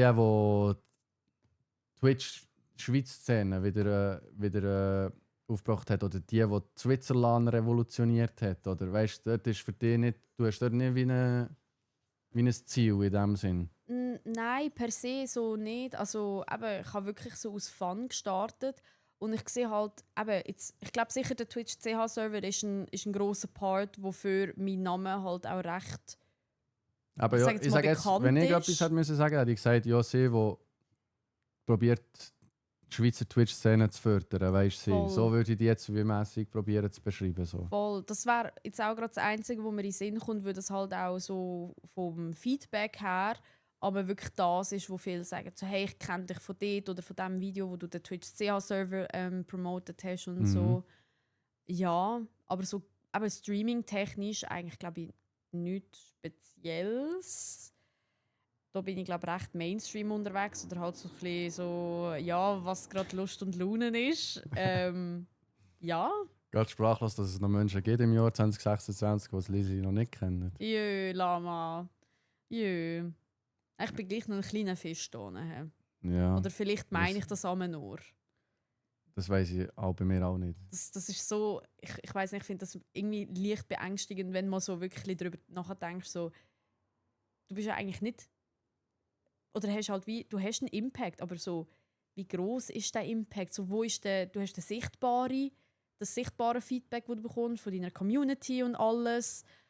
Und du hast so den unsichtbaren Impact, den du hinterlässt, wo halt wie so das Feedback so ein bisschen. Ja, dort habe ich bei mir absolut so keinen Sinn und ich glaube, ich will es auch nicht wissen. Ich glaube auch nicht. So, es ist so, ich mache einfach so mein Ding und es ist gut so, wie es ist, weißt du?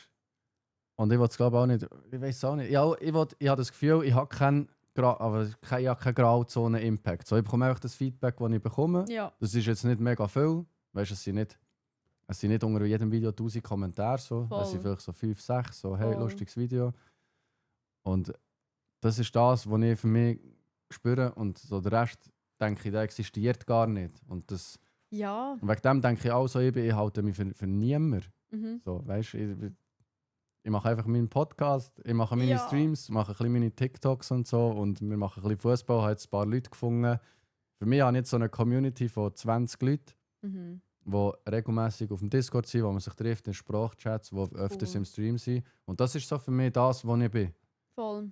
Was aussen rum, keine Ahnung. Und ich glaube, ich will es auch nicht wissen. Ich glaube, das ist wirklich so ungreifbar. Irgendwie. Aber eben, wenn ich halt Aber bei dir ist es sicher mehr, sage ich. Meinst du? Ja. Ich weiß wirklich nicht. Ich meine, du hast jetzt einen Discord-Server, sagen wir mal, mit. Ja, ich sage jetzt mal, du hast 57 Streamer, die du schon wie verifiziert hast in dem Sinn. Wahrscheinlich sind noch 150 drauf, oder ich weiß nicht, wie viele noch drauf, die nicht, also nicht verifiziert sind. Ich meine, Streamer sind knapp 190. und eben 57 Twitch-CH-Streamer und Community sind Aber- 560. Wo sicher aber auch Streamer drunter sind, die sich aber wie noch nicht mit dieser Self-Roll Ja. wie Aber ich sage, dort hat auskennen. sicher jeder schon mal von denen irgendwie. Oder dort bist du sicher schon bei jedem von denen mal ein Berührungspunkt gewesen. Oder man hat sicher Ja. schon mal gesagt, hat Leisa. Oder jeder von denen kennt dich sicher in dem Sinn, weil sie Mhm. wissen, du hast das aufgebaut. Gut, es gibt Ja. sicher auch ein paar, die irgendwie über die Lani gekommen sind oder so. Das Ja, ist natürlich voll. sicher auch realistisch. Oder wo weiterempfohlen worden ist, dein Discord. Das ist natürlich auch möglich. Voll. Aber ich glaube, so ganz, ich glaube, jeder hat sicher nachher schon mal etwas von dir gehört. Aber ich sage, was ich habe jetzt auch nicht viel, damit ich jetzt mit einem Barracks, wenn ich zwischen mit einem Barracks rede und am Anfang, wo du vielleicht das erste Mal das Thema bist, oder da hat man gesagt, ja, sie, wo der Twitch-CH-Kanal Ja. hat, oder? Fix. Aber das haben wir jetzt auch nur gesagt, weil wir beide Streamer sind ja. und auch auf den Discords unterwegs sind. Oder ich weiss nicht, wie es ist bei den nur Zuschauern, oder? Ja. Aber es ist ein stimmt. interessantes Thema eigentlich noch. Sehr. Sehr. Und das ist eben das, wo ich mir auch Gedanken mache. Oder ich sage einfach, wenn Leute über mich reden, die mir jetzt nicht so gut sind, dann sollen sie einfach sagen, ja, der mit dem FIFA-Content. Das ist für mich so recht, weißt du? Das ist für dich easy. Ja, das ist für mich recht. So, ja, der FIFA macht. Der Ja. mit der Schweizer Nazi oder so. Ja, Das ist voll. so das meiste, was ich höre. oder? So geil. Und das So ist für geil. mich voll gut. Und dann eben dann so Reactions zu machen auf irgendwie irgendetwas, das ist dann so, passt voll nicht. oder? Ja, fair. Checken. Ja. Aber das ist ein mega spannendes Thema. Ja, das ist wirklich ein spannendes Thema. Sehr, sehr geil. Ja, jetzt haben wir uns da irgendwie an eine Wand gefahren. Ja. Wirklich. Wirklich. Ich würde fast gerne noch einen Kaffee gehen. Wie lange sind wir eigentlich drinnen? Wenn jetzt 11:30. 11:30 schon? Ja. Ja, leck mir aus. Die Zeit ist schon. Ja, ich habe mir noch überlegt, sind wir schon eine Stunde drinnen. Aber ja, dann schon. Das ist einfach im Wärst du für einen Fluss kurzen Break und ich hole mir schnell einen Kaffee. Du darfst natürlich auch noch gerne einen haben, wenn du einen willst. gegangen. Fix, gell? Und dann geben wir so in 10, 15 Minuten geben wir uns das Comeback da wieder. Und wir sind back, Hallo liebe Leute. zusammen. Es ist jetzt hier noch hinter verschlossenen Türen sehr, wie soll man sagen, sind da Sachen besprochen worden, die nicht an die Öffentlichkeit gehören. Ihr könnt jetzt munkeln, ihr könnt Ja. das Video schauen, probieren Lippen lesen. Ihr werdet es auch nicht schaffen. So. Try it. Und grüezi, gute Dani. Chat, ich habe Geheimnis besprochen. Ich habe geheime Sachen geredet. Ja, ja. Grätscht und, wie sagt man, hinten durchgeredet. Über Ja, alle ja. von euch. Über die Barracks haben wir sehr viel geredet. Ja. Du. Ja. Mm. Naja, wir sind jetzt ehrlich gesagt, eben, wir haben jetzt gerade so wie ein Thema abgeschlossen gehabt und haben gerade so ein bisschen den Faden verloren. Und wir haben jetzt schon sehr viel auseinandergenommen. Aber man denkt, wir gehen jetzt noch das Thema an, so, was fehlt noch ein bisschen? Was fehlt noch ein bisschen in der ganzen Szene? Es wird ja auch viel davon geredet, eben die Szene grösser machen. Du bist schon mega in diesem Bereich eigentlich. Du willst ja die Szene vergrößern in dem Sinn. Nicht nur vergrößern, sondern auch Vernetzen. vernetzen und zusammenbringen. Genau. Wirklich, dass da ja, jeder irgendwo ein bisschen einen Anschluss findet. Ja. Sich nicht allein fühlt. Und jetzt machen wir das Thema gerne noch auf. Und, aber hey, wir sind auch wirklich angewiesen, sage ich jetzt nicht, aber wir gehen sehr gerne auf Inputs von euch ein. Haut eure Inputs zu den Themen in den Chat. Das hilft uns auch immer, dass wir vielleicht noch andere Blickwinkel haben oder vielleicht noch von einer anderen Ecke ein Thema sehen, plötzlich, wo wir noch darauf eingehen können. Von dem her raushauen. Aber ja, was fehlt noch in der Schweizer Streaming-Szene? Hey, ich glaube, vieles haben wir schon wirklich können, so ein bisschen etablieren, jetzt eben mit dem Server, so, dass man sich gegenseitig unterstützt, auch bei technischen Sachen. Da auch riesen Dank an alle, die einmal so offen Auskunft geben über sei es eben Software oder Hardware, wo man kann empfehlen kann, pipapo. Aber ich glaube, was so ein bisschen mehr fehlt, ist so das IRL zusammenkommen.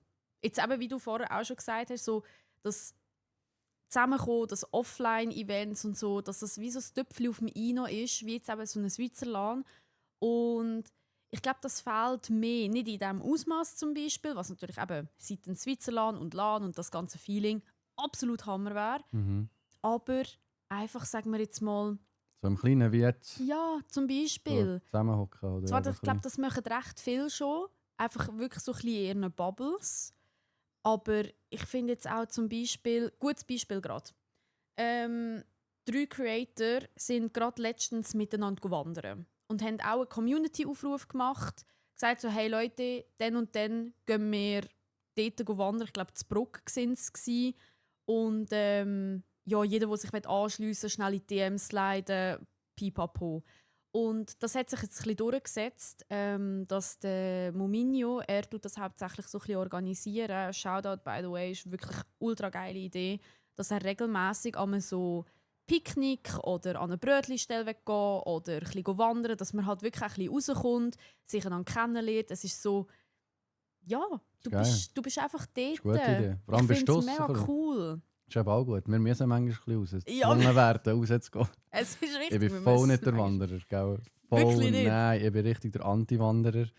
Aber ich glaube, eben sogar mit Grillstellen und so, dort hast du mich ein bisschen. Mhm. So, Du musst ein bisschen dass die Belohnung noch Wanderung haben. wie die Nebensache ist, so, dass man wie ein Ziel hat, und zwar, wir gehen an diese Grillstelle. Ja. Und dann weiss ich, okay, ich kann dort her und dort gibt es dann irgendwie ein Bierli oder dort gibt es dann Voll. etwas, kann man irgendwie eine Wurst auf den Grill tun oder so.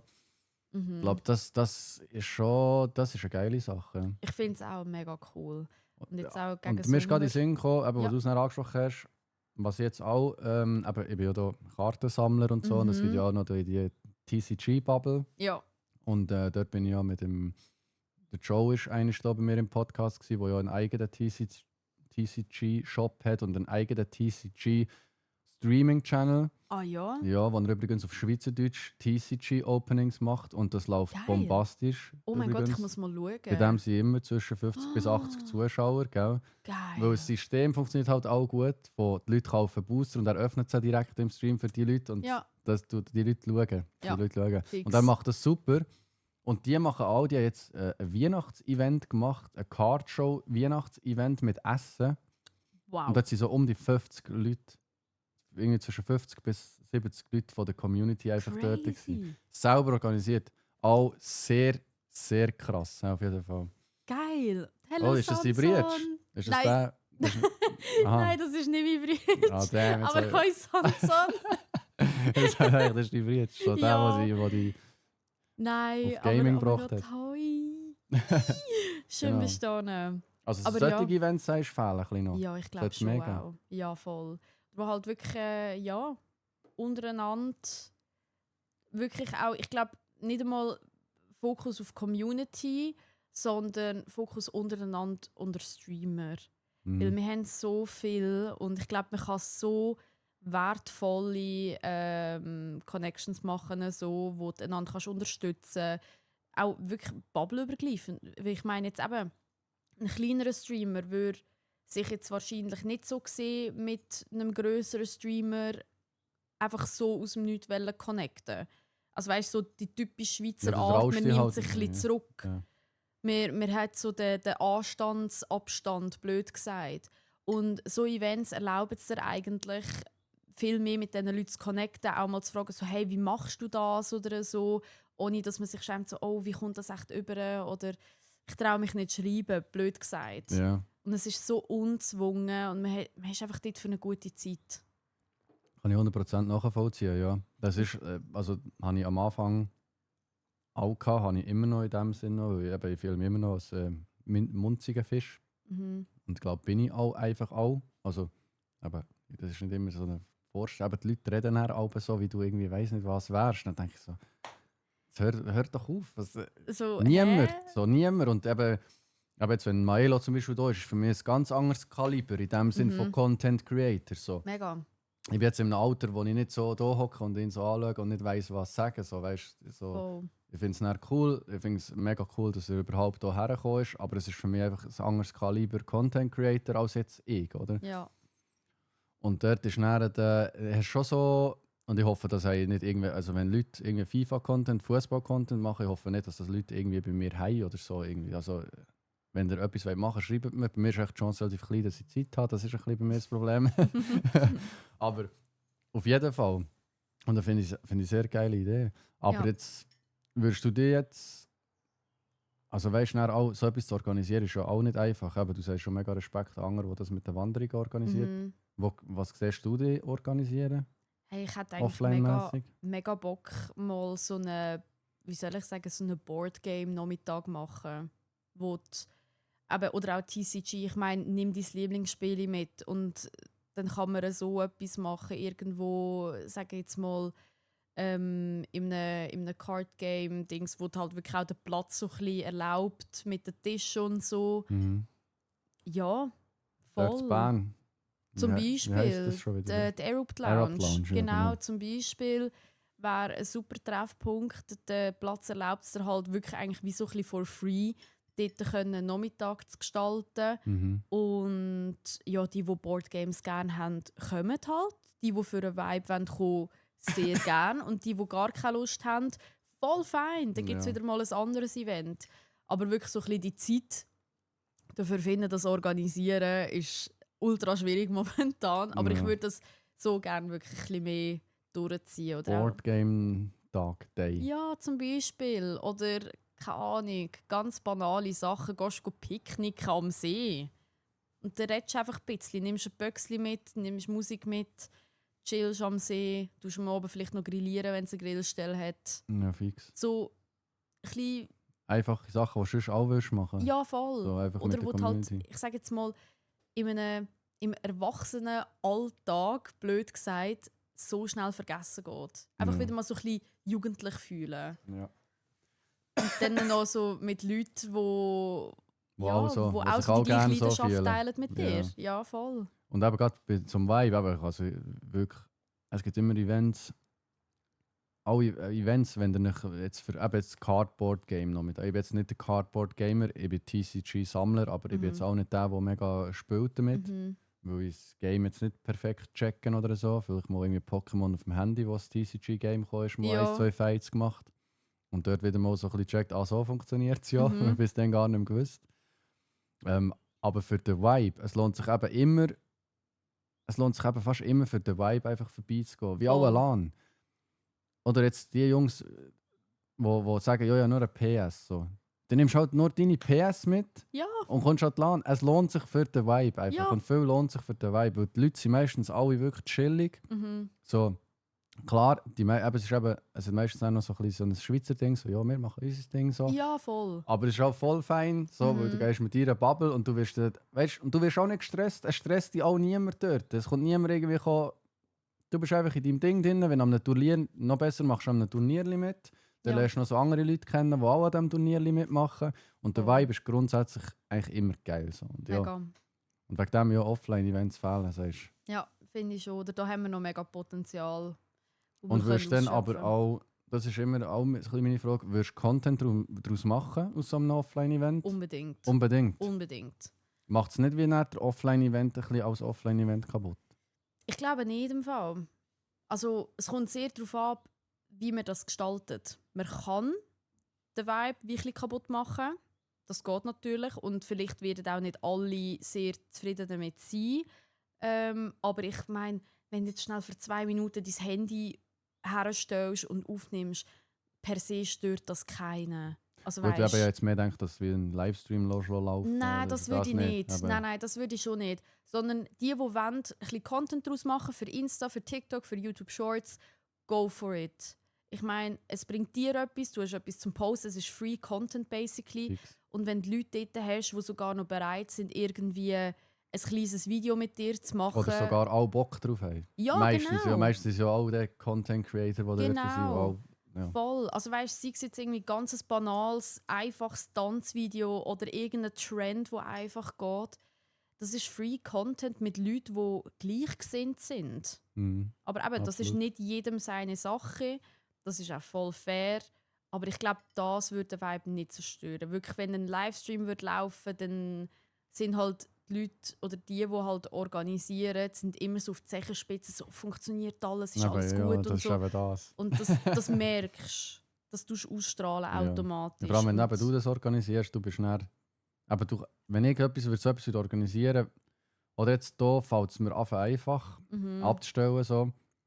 Es ist wie ein bisschen hart, aber jetzt, wenn ich mit dir rede, gebe ich wie einen Fick drauf, ob jetzt gerade alles funktioniert oder nicht. Ja, Weil, fix. wenn ich mir über das Gedanken mache und jetzt denke, oh, ist echt die Lautstärke gerade in Ordnung und so Zeug, dann kann ich dir kaum mehr richtig zulassen, oder? Fix. Und es ist mega schwierig, das abzustellen. Und wenn du eben das dann so machst, dann bist du dann genau so, funktioniert das? Muss sich der noch etwas haben von mir? Muss dann noch etwas wissen? Hat er echt noch Mhm. Akku? Hat er den Reserveakku? Ist er am Laden? So Zeug. Und eben, du bist mit den Gedanken nur noch dort. Oder? Total. Deswegen würde ich es wirklich einfach so, ja, Offline-Event, die Lust haben, Content machen Content. Aber sonst geht es wirklich einfach um einen Vibe dort, sich kennenlernen, eins trinken, etwas spielen miteinander, Fix. whatever. Ja, voll. Da bin ich jetzt eben seit wirklich, also bin jetzt einig, aber das Bio hat einen neuen TCG-Shop eröffnet und die haben so ein Eröffnungsevent gehabt. Hat vorher gerade der Sanson geschrieben. Der Sanson hat ein bisschen weiter oben hat er von dem TCG-Laden geredet, glaube ich. Von dem in Bio. Ich glaube es, ja. Schreibst du es noch mal schnell, es ist eben, die Nachricht ist schon aus dem Monitor raus. Aber ja, dort bin ich gegangen und ich muss sagen, dort habe ich eben jetzt bin ich da so ein bisschen vorbereitet auf die nächste Cardshow. Mhm. Aber dort habe ich wirklich so fast nichts gehabt. Ich hatte so eine Business-Mappe gehabt. Kennst du die Business-Mappe? Ja. Wo so, auf der einen Seite ist so ein Der Schreibblock. Block. Ja. Und auf der anderen Seite Und ist dort Sachen hatte ich so zum meine Trinken. Mäppchen drin gehabt mit den Karten, wo ich gedacht habe, die Nein. sind vielleicht interessant. Die habe ich so mitgenommen. Und dann bin ich so dort und alle hure geile Binders und so, weißt du, ich dort am Durchschauen. Und es war wirklich ein geiler Vibe gewesen. Und ich habe eigentlich niemanden kennt dort. Außer eben der Joe, wo ich gewusst habe, der kommt vorbei. Ja. Aber der ist wie die ganze Zeit, der hat halt auch mega viele Leute kennt, weil er halt aus dem TCG-Ding kommt. Und der war wie die ganze Zeit bei anderen Leuten gewesen. Und auf einmal so kommt einer so, ja, kann ich mal schauen, weißt du, so kann ich mal dein Ding anschauen. Und ich dachte so, ja, da mein Business-Ding, ja, schau. Und dann sie so, ja, kann ich mal dies anschauen? Also, ja, sicher. Und dann kommst du schon, du bist eigentlich dann schon drin. So. Und dann kommt schon wieder einer so, ey, wem ist das, die Binder? Und so, und dann sagst du, ja, ist im Sinne so, ah, ja, kann ich mal schauen, hast du auch einen? Ja, ja, auch einen. Du bist zack, du bist schon in der Community drin. Voll, total. Und dann ist einfach, ich glaube, ich weiß nicht, ich war ein paar Stunden dort, gewesen, so einfach alleine und habe so mit anderen getäuscht. Mhm, Gut, dann war noch jemand dort, den ich dann auch kennt habe. Das ist dann auch cool, wenn jemand plötzlich dort ist, den du kennst. voll. Dann habe ich 1, 2 Karten jemandem abgekauft, 1, 2 Karten konnte ich können verkaufen, wo jemand Interesse hatte. Und das war schon so ein erfolgreicher, einfach geiler Nachmittag gewesen und du gehst mit einem guten Gefühl heim. So. Und das Mega. ist dann am Schluss alles. Alles, was du brauchst von so einem Event. Das Oder? zählt, das zählt. Wegen dem verstehe ich den Input. Aber vielleicht, Ja. was fehlt content-wise in der Schweiz? Was fehlt uns? Warum sind wir so klein? Wie bringt man mehr Leute? Es ist halt Ist der krass. Content scheiße? Nein, scheiße nicht. Aber ich glaube, es hat Uninteressant. mega viel Luft nach oben, auch qualitativ. Also ich meine, so vergleichsmässig Also mit weißt Deutschland und ja. so. Ich glaube, ja, vielleicht so die. Ich weiß halt auch nicht. Weißt du, in Deutschland ist ja, ich sage mal, die Qualität ist ja nicht klar. Inzwischen haben sie grosse Streamer mit Ja. grossem Budget, die grössere Sachen können organisieren können. Aber auch kleine Streamers sind grösser aus ihrem kleinen Gamingzimmer als Ja. jetzt die bei uns, wo ob du jetzt so einen Aufwand machst wie hier oder bei dir mit Events und mit Sachen oder Voll. IRL vor LAN und so weiter. Und trotzdem bist du viel kleiner als jetzt Ja. einer von Deutschland. Aber gleichzeitig redet man in der Schweiz, dass Leute SRG abschaffen und so, wenn wir jetzt das vielleicht Ja. noch reinnehmen, weil das gehört ja auch zu dem Thema. Mhm. Leute sagen, SRG-Content ist scheiße, SRF-Content ist scheiße, es ist zu das. Ja. Aber wieso sind nicht mehr Leute auf Twitch und schauen den Content der Streamer? Das ist es wegen der Qualität? Nein, denen nicht. Weil ich habe das Gefühl, also nein, ich weiss, dass wir in der Schweiz sehr viele gute Streamer haben. Wir haben gute Streamer rum. Und wieso da die Community gleich noch sehr eingeschränkt ist, ich weiss nicht, manchmal habe ich auch wirklich das Gefühl, so, wir haben fast mehr Streamer als Community. Ja, das habe ich auch oft das Gefühl. Ja. Und ich meine, viele Leute von der Community verteilen sich dann bei anderen Leuten und so. Und dann hast du wie so, ja, es ist einfach sehr eingegrenzt, habe ich das Gefühl.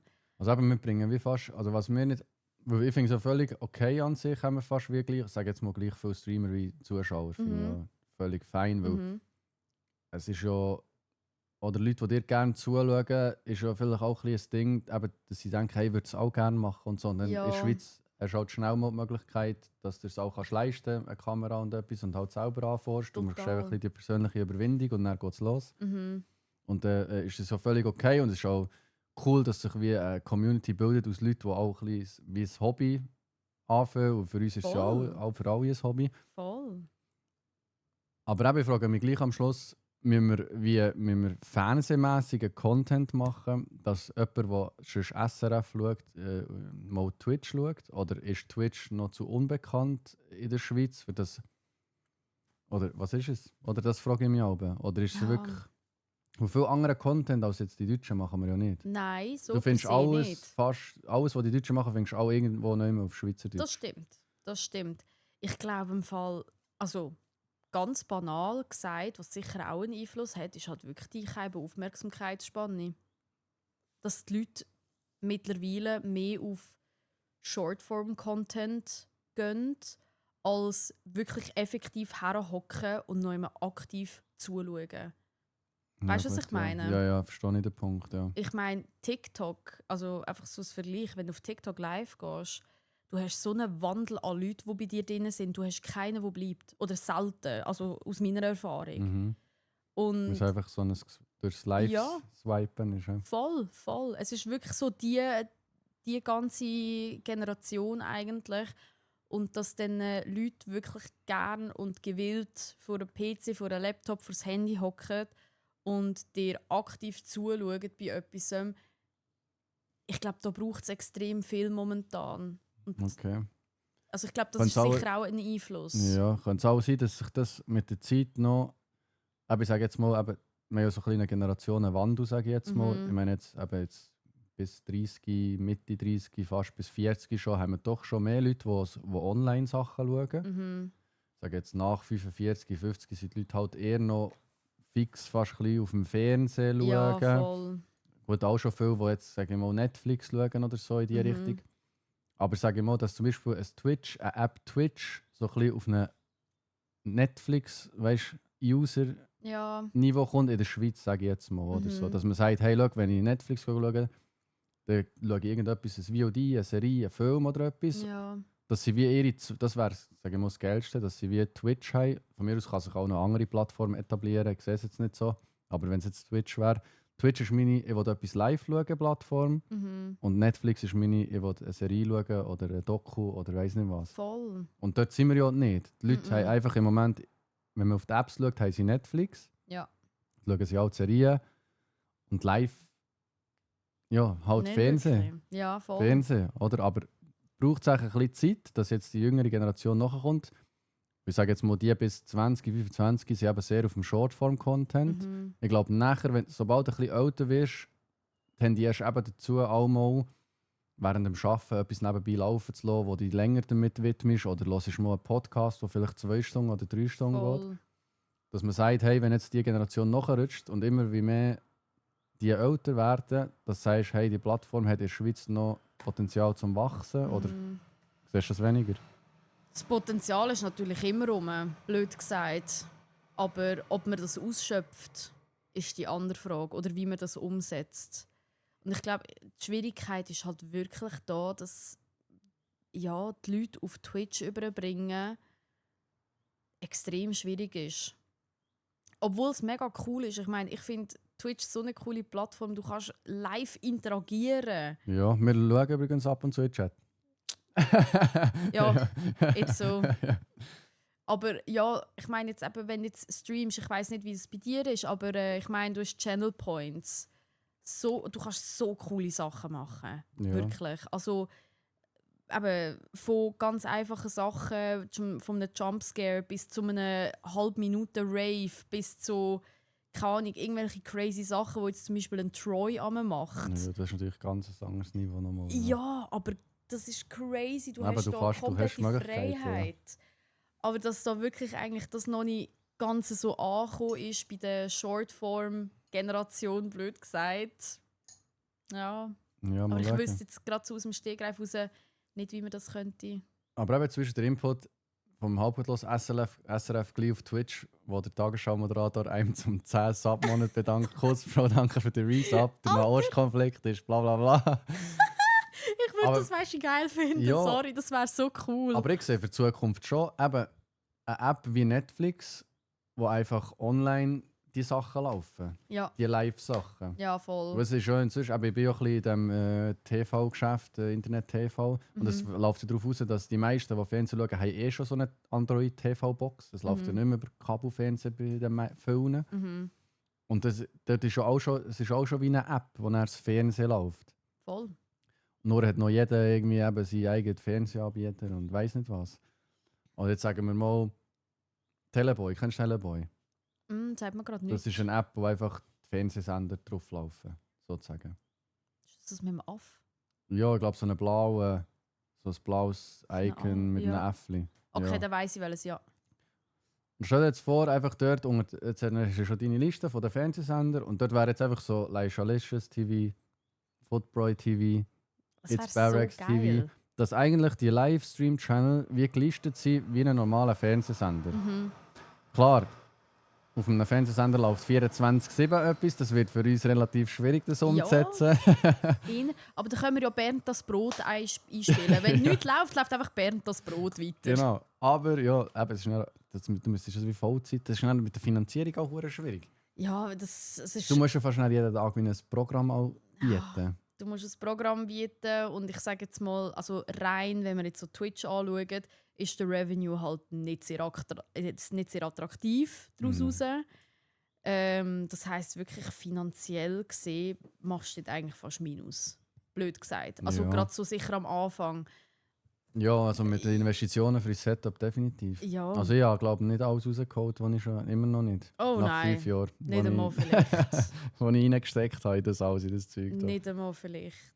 Deswegen, ja, da sehe ich schon Schwierigkeiten. Aber es wäre sicher mega cool.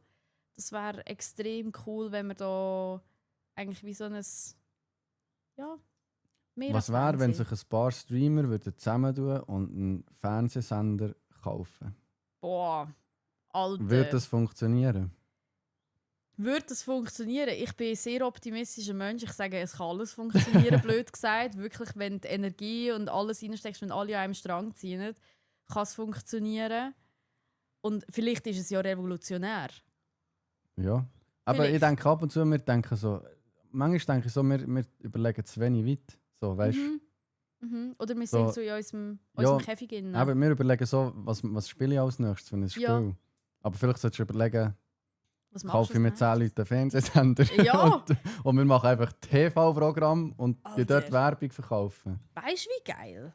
Aber Sorry. eben, ob das aufgeht, kann ich von A bis Z nicht sagen, weil ich Nein. keine Ahnung habe. Und für mich ist Absolut Fernsehen immer teuer. Mhm. Also ich stelle mir vor, so eine Frequenz irgendwo einen Fernsehsender zu haben, stelle mir also ich weiß es nicht, aber ich stelle mir es unheimlich teuer vor. Ich kann mir es nicht, glaube auch. nicht mehr vorstellen. Ja. Ich Da wüsste müsstest du es eben auch nicht. Leute haben, die das technisch checken. Es ist eben so... Ja, voll. Oder halt wirklich einfach, du tust dir wie, sagen wir jetzt mal, eine 3-Stunden-Show wirklich machst einfach, oder kaufst dir das, blöd gesagt, die 3 Auf Stunden einem bereits Sendezeit. existierenden Sender, so meinst du? Ja, voll. Und dann so tust du das etablieren. Wäre auch eine Idee. Ja. Das wäre auch eine Idee. Aber auch da keine Ahnung, wie das preislich Wenn wir mal aussieht. Tele Zürich kontaktieren, ob sie irgendwie Tele Zürich! ob sie irgendwie am Donnerstag oben suchen, jemanden, der Programm macht, vom Ja. 8. Nein, 8 ist ja Primetime. Ja, dann ist Primetime. Vielleicht vom halb 10 bis um 12 Uhr. Ja, voll. Das ist ja der Primetime für unsere Community, so mässig. Sozusagen. Ja. Ja. Und dann macht man dort eine riesige Show. Das wäre schon, Das wäre eigentlich schon interessant, das wär wirklich. schon geil. Und da kannst du ein geiles Programm machen. Also weißt du, so von Also- interaktivem Zeugs oder so einfach auf cozy miteinander also gamen und schnurren über etwas. Ja, oder eben so die Formate zum Beispiel, erraten, bla bla bla, wo du einfach live machst.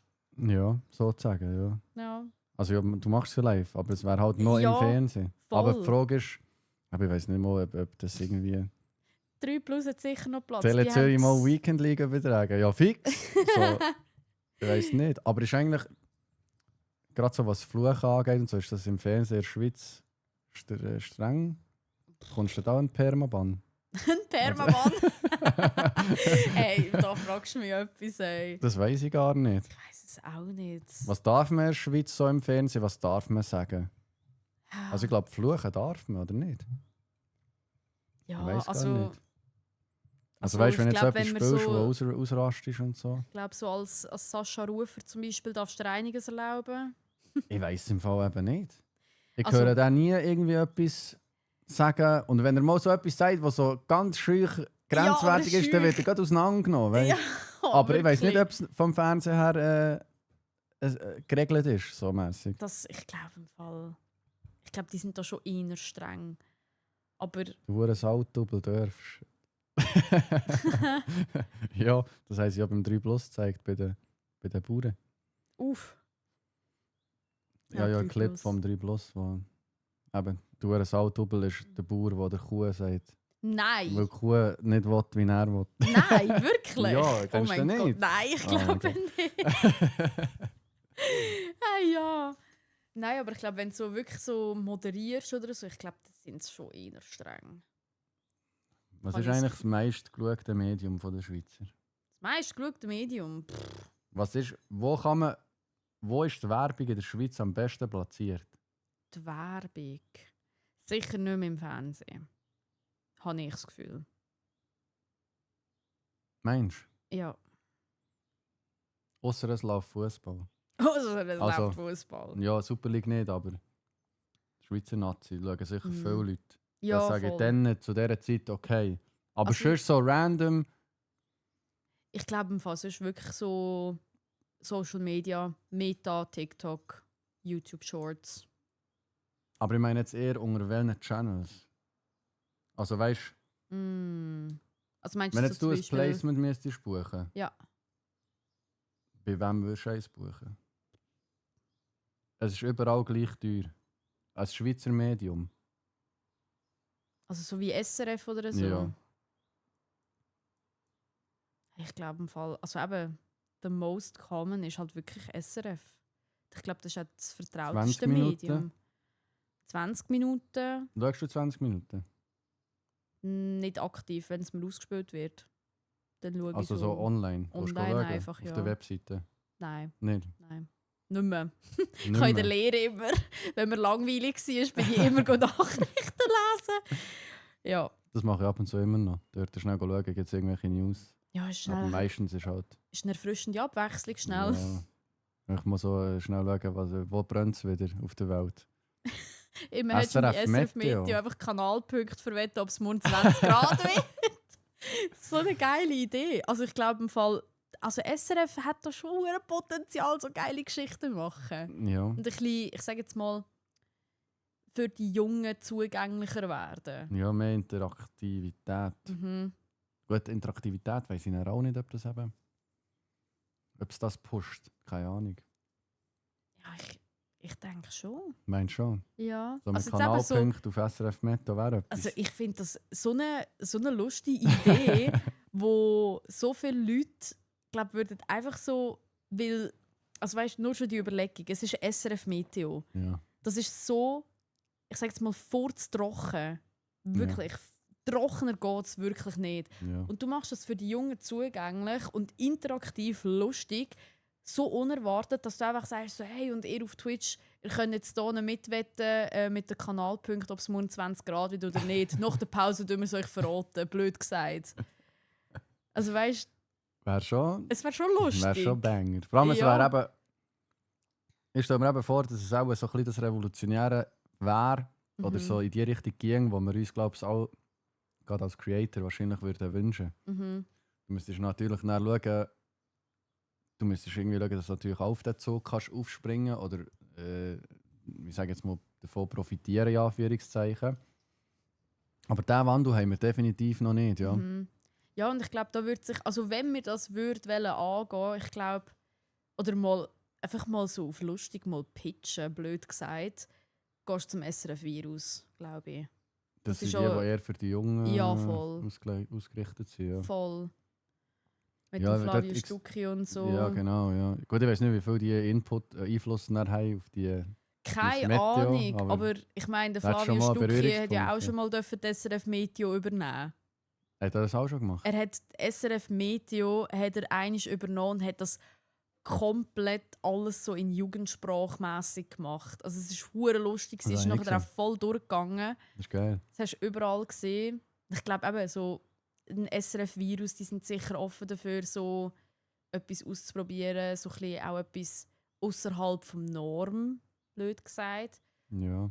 Ja, ich finde jetzt eben so, unsere Generationen, die haben aber schon noch den Drive, so ein bisschen etwas Neues zu machen, so ein bisschen das Potenzial rauskitzeln, wo halt früher einfach so, es ist einfach akzeptiert worden, wie es ist und man lässt das so laufen. Ja. Ja, das Ding ist auch so ein bisschen, aber viel wird immer so, aber du hast eine Idee. Mhm. Aber es wird oft blockiert durch das, du hast keine Ahnung, wie es soll angehen. Total. Oder? Du hast keine Ahnung, du kannst die Kosten nicht abschätzen, du kannst die Zeit nicht abschätzen, du hast das Wissen nicht, was du wahrscheinlich bräuchtest. Total. Aber du müsstest einfach mal dran. Du müsstest Voll. einfach mal dran, oder? Oder einfach So mal wie ein du mit E-Mail deiner schreiben. Selbstständigkeit. Hat dich das Ja. eigentlich auch ein bisschen verändert, wo du gesagt hast, jetzt mache ich selbstständig? Wie meinst du? Mich So selber? persönlich. Hast du jetzt mehr Drive? Ich hatte mehr Drive, sagen wir es so. Aber durch das es halt wirklich so die ein oder andere Challenge noch mit reinkommt, wo mich irgendwie mental einfach so hart auslastet, dass ich einfach keine Energie habe und noch andere Sachen dazugekommen sind, die mich auch zurückgehalten haben, bin ich einfach so gewesen, so meh. So. Meh. Aber ich hatte wirklich extrem viel Drive. Aber weil hast du mehr, was ich bei mir ein bisschen feststelle, ich habe mehr Mut gehabt, einfach etwas Neues zu machen. Mhm. So, weißt Mhm. weil ich auch keine Schiene hatte, so selbstständig, keine Ahnung, so Steuererklärung, gehe ich fragen halt, wie muss Ja. ich das machen, so Firma, muss ich das anmelden. Und es hat so ein bisschen ausgelöst, so, ich habe weniger Angst gehabt vor einfach etwas anfangen, wo ich keine Schiene davon habe. Mhm. Hast du das hast du nicht gehabt? Bis jetzt noch nicht so. Noch Nein, nein, weil jetzt momentan sind mehr so, ich fokussiere mich sehr fest auf die Ängste, die ich habe oder was es mit sich bringt. Eben so die finanzielle Sicherheit ist halt ein grosser Punkt, wo dadurch auch extrem viel Druck auf dich ausgelastet wird, wo du das irgendwie noch musst, keine Ahnung, wie sagt man dem, ausgleichen wieder. Ja, du bist noch Und- so am Solven Problems. Du bist noch so am... Ja, voll. Ich bin gerade so voll in einer Problem-Solving-Phase, wo ich so bin, so, okay, wie fahre ich weiter? Weil gewisse Ziele in Zukunft habe ich. Gewisse Ziele habe ich und die sind für mich fix und auf das lege ich wirklich Priorität. Wo ich halt wirklich muss sagen, so, hey, für das ist eine finanzielle Sicherheit ist ein Muss.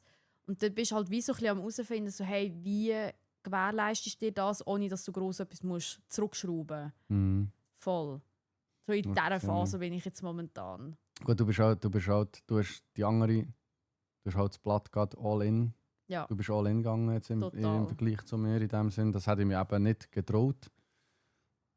Halt auch, wie schon in der, aber du bist doch schon 2-3 Jahre älter als du und halt schon gewusst, so, ja, ich kann das eben nicht mehr.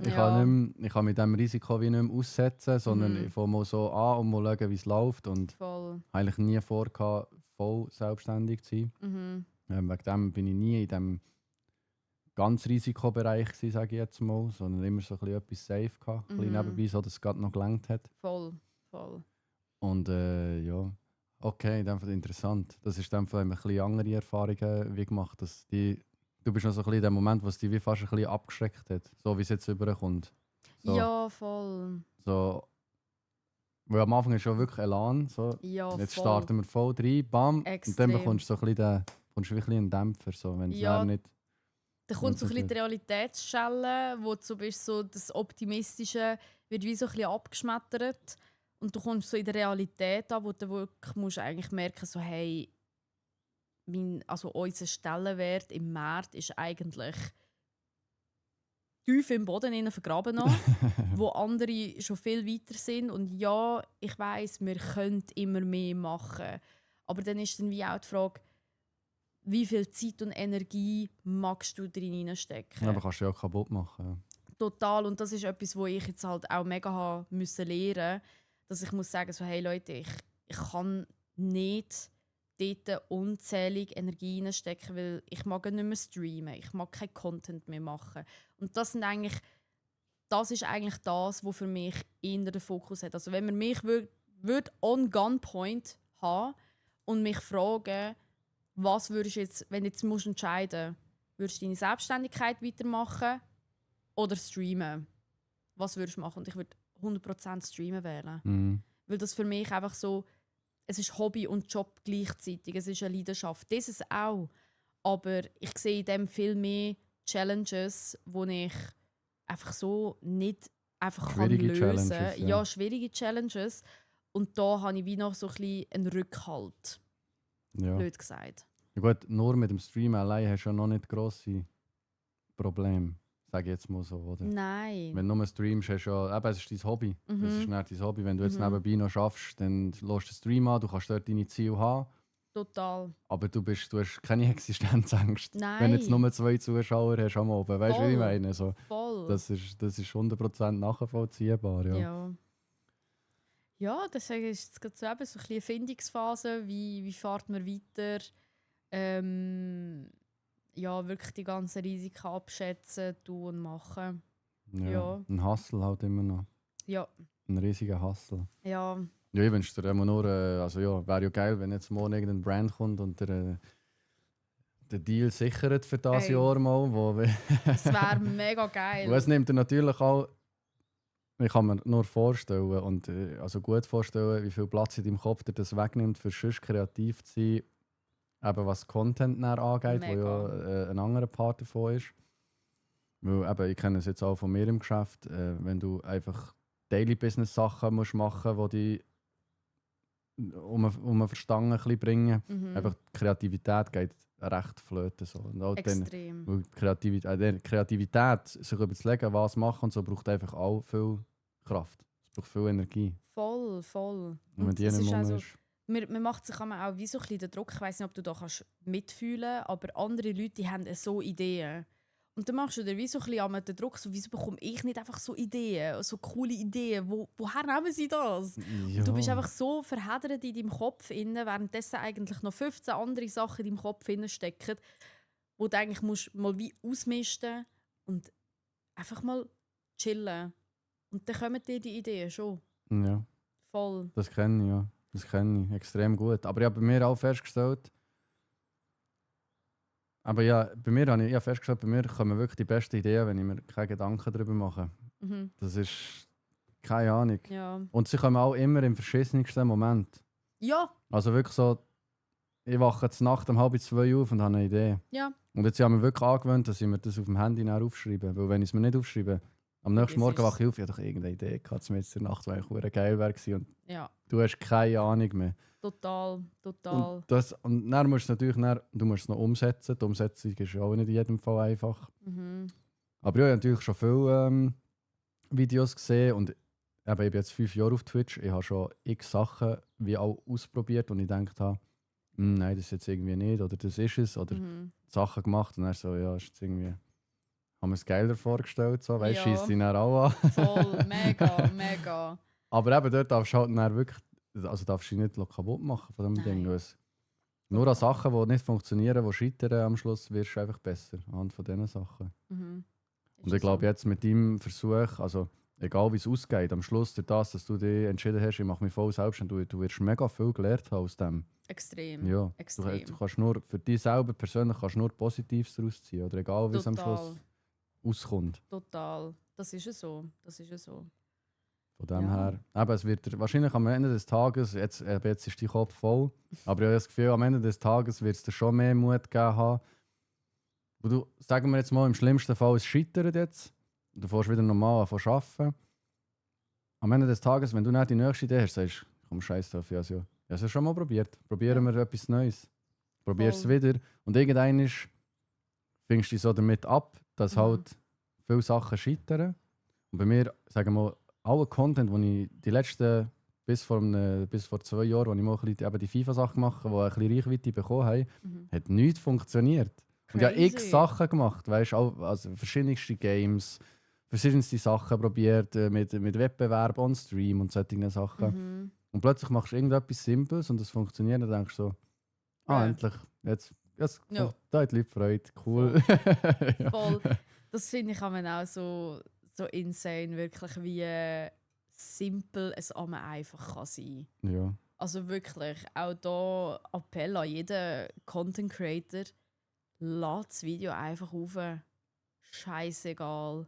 Fix. Es mag durchgehen, wenn nicht, dann nicht. Ich meine, ich habe so oft das Erlebnis gehabt, ich habe richtig viel Zeit und Energie in ein Video hineingesteckt, in einen Clip, weißt, so mit Visual Effects und Sound Effects und bla und bla. Letztendlich so 200 Views. Ja. Aber irgendein anderer Furz, den ich auflade, brennt voll durch. Ja. Aber das stellt jeder Content Creator Ja, fest. es Jeder ist stellt so. das fest. Es ist Aber so. ich muss dann auch sagen, trotzdem, du persönlich hast mehr Freude an anderen Videos. Ja, voll. Weißt, so, wenn ich die alten Videosachen, dort wo ich mehr Zeit investiert habe, ich schaue es lieber später nochmal und denke so, das ist doch ein cooles Video, schade. Ja, voll. Hat es niemand gesehen, aber ist trotzdem okay. Darum habe ich einen Clip-Channel. Ja, der Clip-Channel finde ich auch eine gute Idee. Vor allem halt bei dir macht es halt auch mega Sinn. Ich habe jetzt wie so ein bisschen gemerkt, bei mir es zieht halt einfach gar nicht. Also weißt du, so, und ich Hast mache du einen schon am Gaming. Off da, Ja, auf TikTok. Okay. Weil halt mein TikTok ist einfach leer gewesen und nachher habe ich so gemerkt, so, Bro, dann ist ja aber mein Haupt-TikTok-Channel noch leerer. Und ich kann auf diesem nicht gross können irgendwie Reichweite generieren oder so. Und ja, es wird einfach alles hochgeladen, was es gibt. Rausjetten. Ja, voll. Ja, voll. Und auf Insta auch unbedingt Trial Reels machen. Ja, das mache ich auch etwa die. Das ist Game Changer manchmal. Neue Audience erreichen, ja. Also einfach Test-Reels für die das App auf Deutsch haben. Ja, und nicht, Entschuldigung. und nicht so gut. Einfach Sorry. Test-Reels raushauen, weil das zeigt ja nur Leute an, die euch nicht folgen in dem Sinn. Das Voll. könnt ihr etwa die machen. Ja, manchmal auch schon alte Videos, einfach 6 alte Videos dort aufgeladen. So. Ja, Und dann 1, 2 habe ich ein bisschen Views gemacht, die anderen nicht. Scheiße, was wieder Voll. gelöscht. Probiert einfach, macht einfach. Wichtig ist, dass ihr macht. mhm. Habe ich auch gehabt. Meine Videos haben zwischen 200 und 500 Views gehabt und ein Repost, den ich gemacht habe, hat 400.000 Views. Ja, Gut, Repost ist natürlich schon ein bisschen etwas anderes. Gerade auf TikTok Repost, du bekommst ja dort, wenn du ja auf TikTok etwas repostest, zeigt es dir ja die Views an vom anderen Channel. Also es zeigt dir eigentlich, es zeigt dir nicht an, wie viele Views das es gemacht hat durch deinen Repost, nein. sondern einfach allgemein, wie viele Views das Video gemacht hat, das Ja. du repostet hast. Kannst du nicht mehr, Roy. Kannst du nicht mehr. Was kannst du nicht mehr? Was? Ah, ich habe ein Video kopiert und selber ein Reason. Aha. Du kannst Ah, einfach so, keine okay, du hast Videos selber mehr gepostet. als Nee. Trial aufladen, Insta-Spätz. Wirklich? Okay, danke fürs Keine Sagen. gleichen Videos. Also du musst es zuerst als Trial Reel aufladen, in diesem Fall, solo laufen und dann in deinen Feed posten oder freigeben.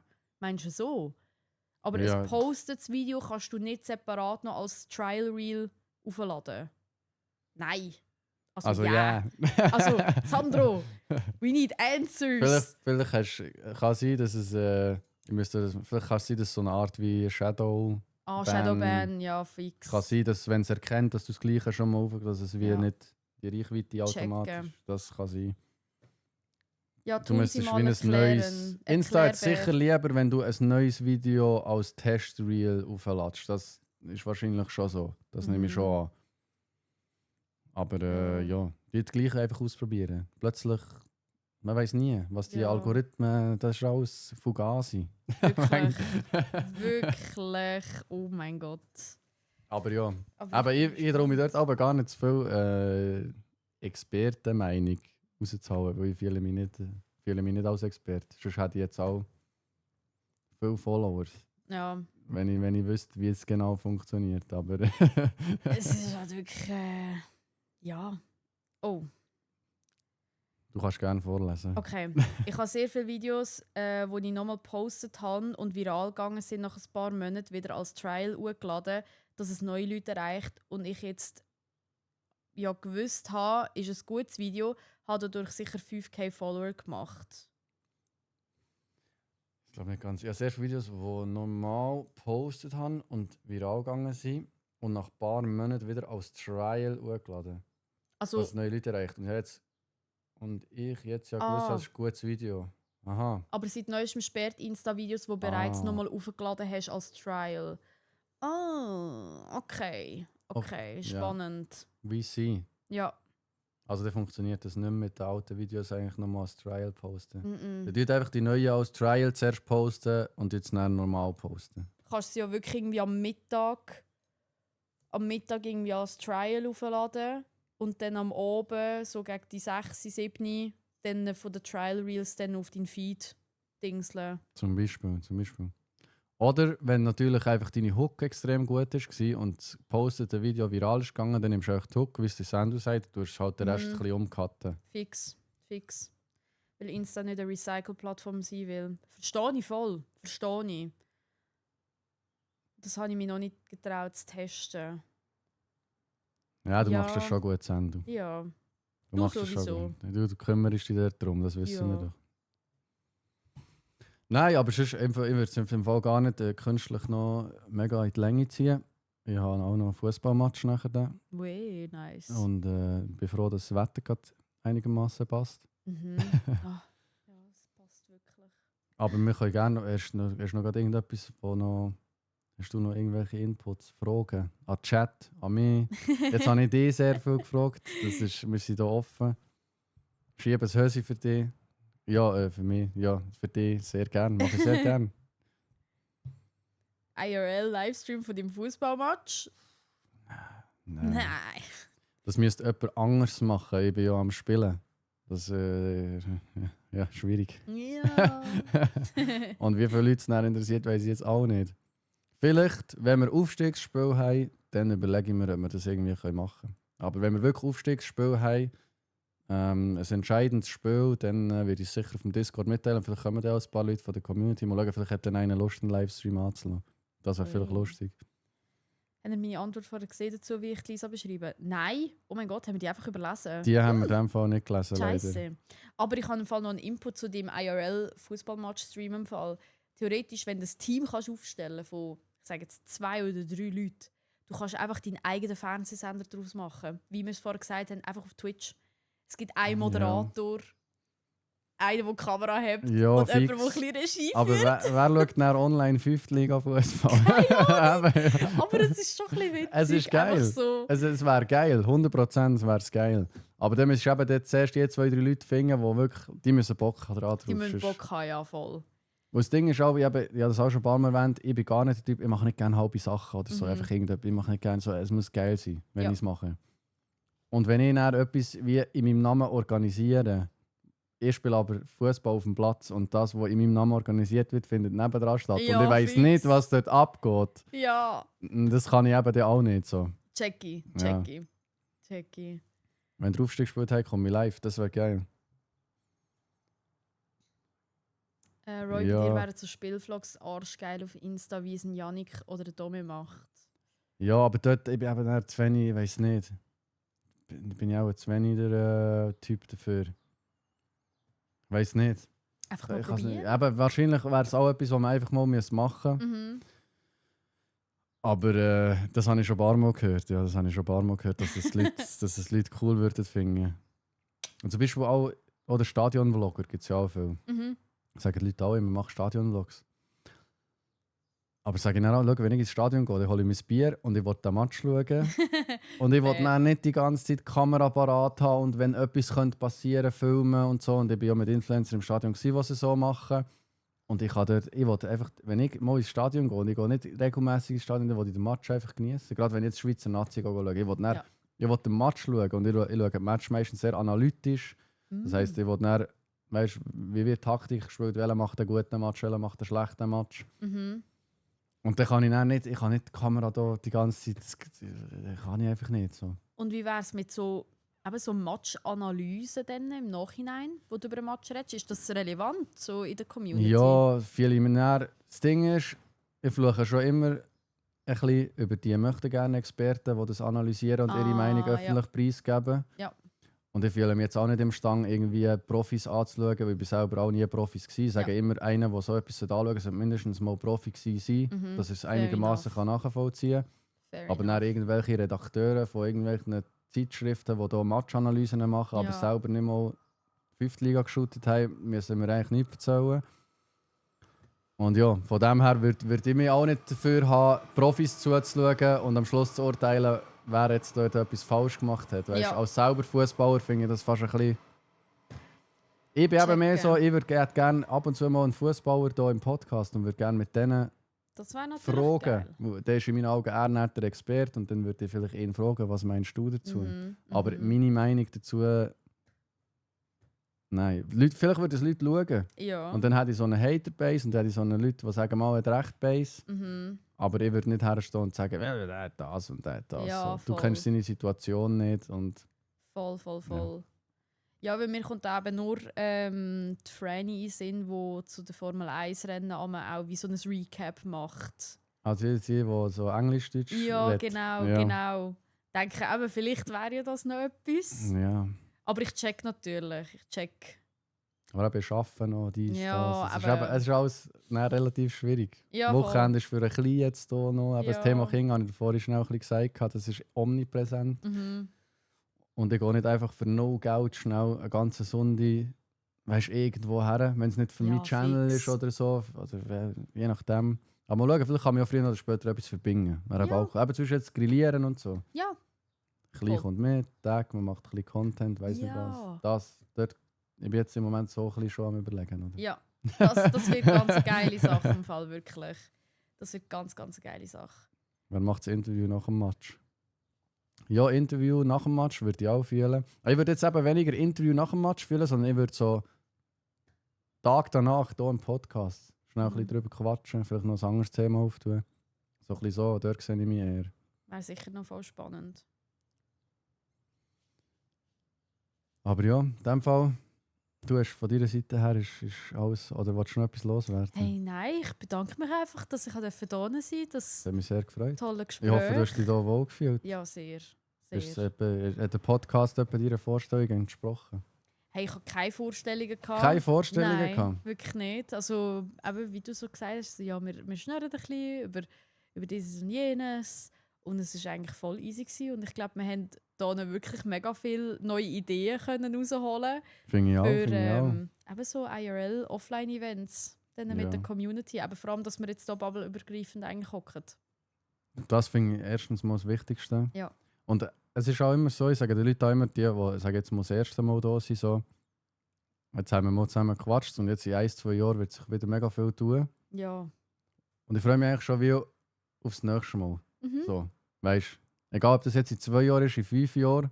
Ich Voll. will es eigentlich am liebsten noch sehr lange machen, dass ich mit möglichst vielen Leuten in 2 bis 5 Jahren nochmal ein zweites Gespräch kann führen kann, um zu schauen, wo ist alles hergegangen. Voll. Und von dem her, nein, freut mich mega, bist du da gewesen. Ja, danke. Und ja, ich hoffe, wir haben vielleicht 1-2 Leute für dich auch können begeistern, die neu bei dir öfter in der Community unterwegs sind, was auch immer. Ich freue mich drauf. Und ja, merci Chat natürlich. Ja. Hat mich sehr gefreut, sie heute wieder, eben Sonntagmorgen ist auch ein bisschen schwierig, so, die Leute mögen auch nicht auf, aber jetzt sind wir auch schon über den Mittag drüber, jetzt sollten auch die meisten schon wach sein. Freut mich sehr, haben so viele Leute eingeschaltet. Mhm. Der Podcast wird auch wieder auf YouTube zu sehen sein im Nachhinein. Also auch ein grosses Merci an alle, die jetzt bei YouTube immer noch am Zuschauen sind. Und ja, ihr geile Ziegen, let's go. Andere Ziegen, der ist ein wilder Call, Sandro. Der ist wild. Aber ganz viel Liebe. Euch alle. Ja, Sandro ist wieder geil. Ich Sandro, die habe ich fix auch noch das zweites Mal da. Allein. Und dann werden Fragen gestellt.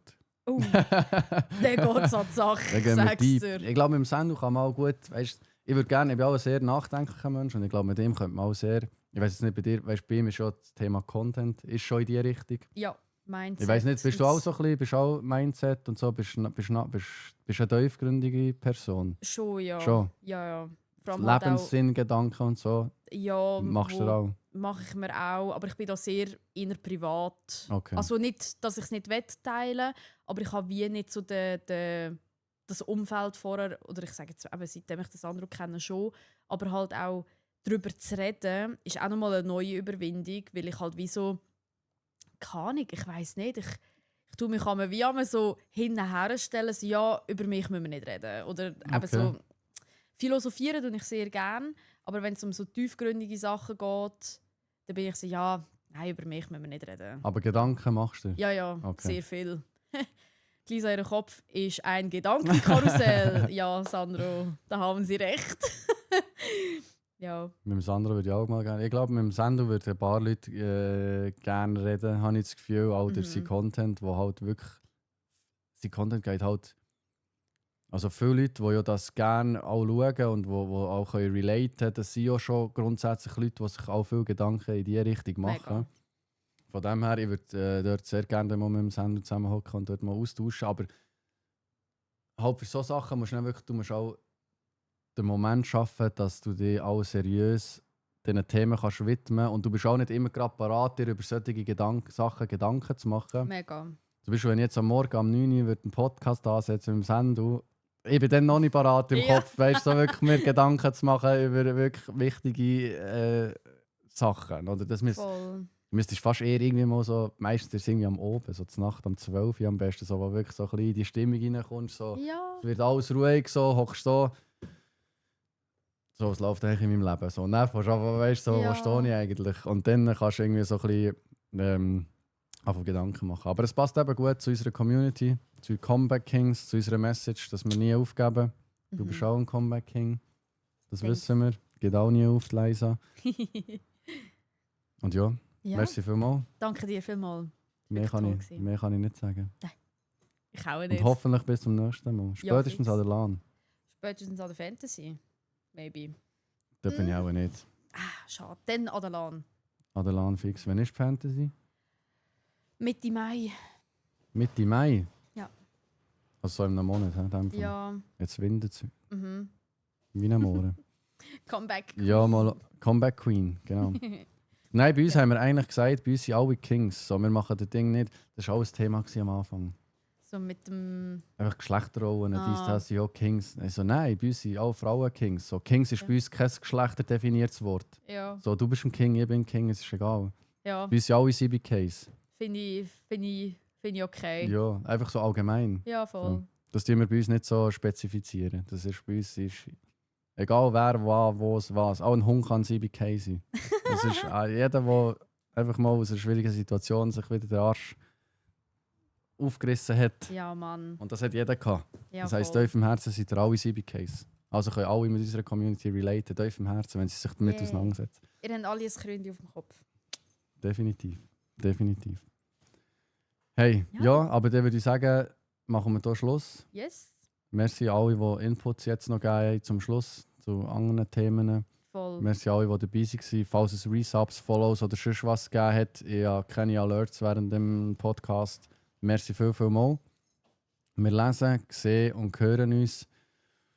Und viel Liebe. Und das letzte Wort gebe ich sehr gerne an Lisa. Oh, jetzt bin ich überfordert. Sonst rede ich eigentlich immer gerne und viel. Aber ja, auch noch von meiner Seite merci viel mal an Roy, dass ihr kommen durfte. Und auch an euch, dass ihr mich so warm und herzlich willkommen geheißen habt hier im Live-Podcast. Ich wünsche euch allen noch einen wunderschönen Sonntag. Geniessen es. Vor allem geht vielleicht schnell ein bisschen raus. Schön Wetter. Und ja, dann seht ihr, hört ihr den Roy dann das nächste Mal. Und von mir hört ihr auch sehr bald wieder etwas bei mir auf den Channels. Yes. Tschüss!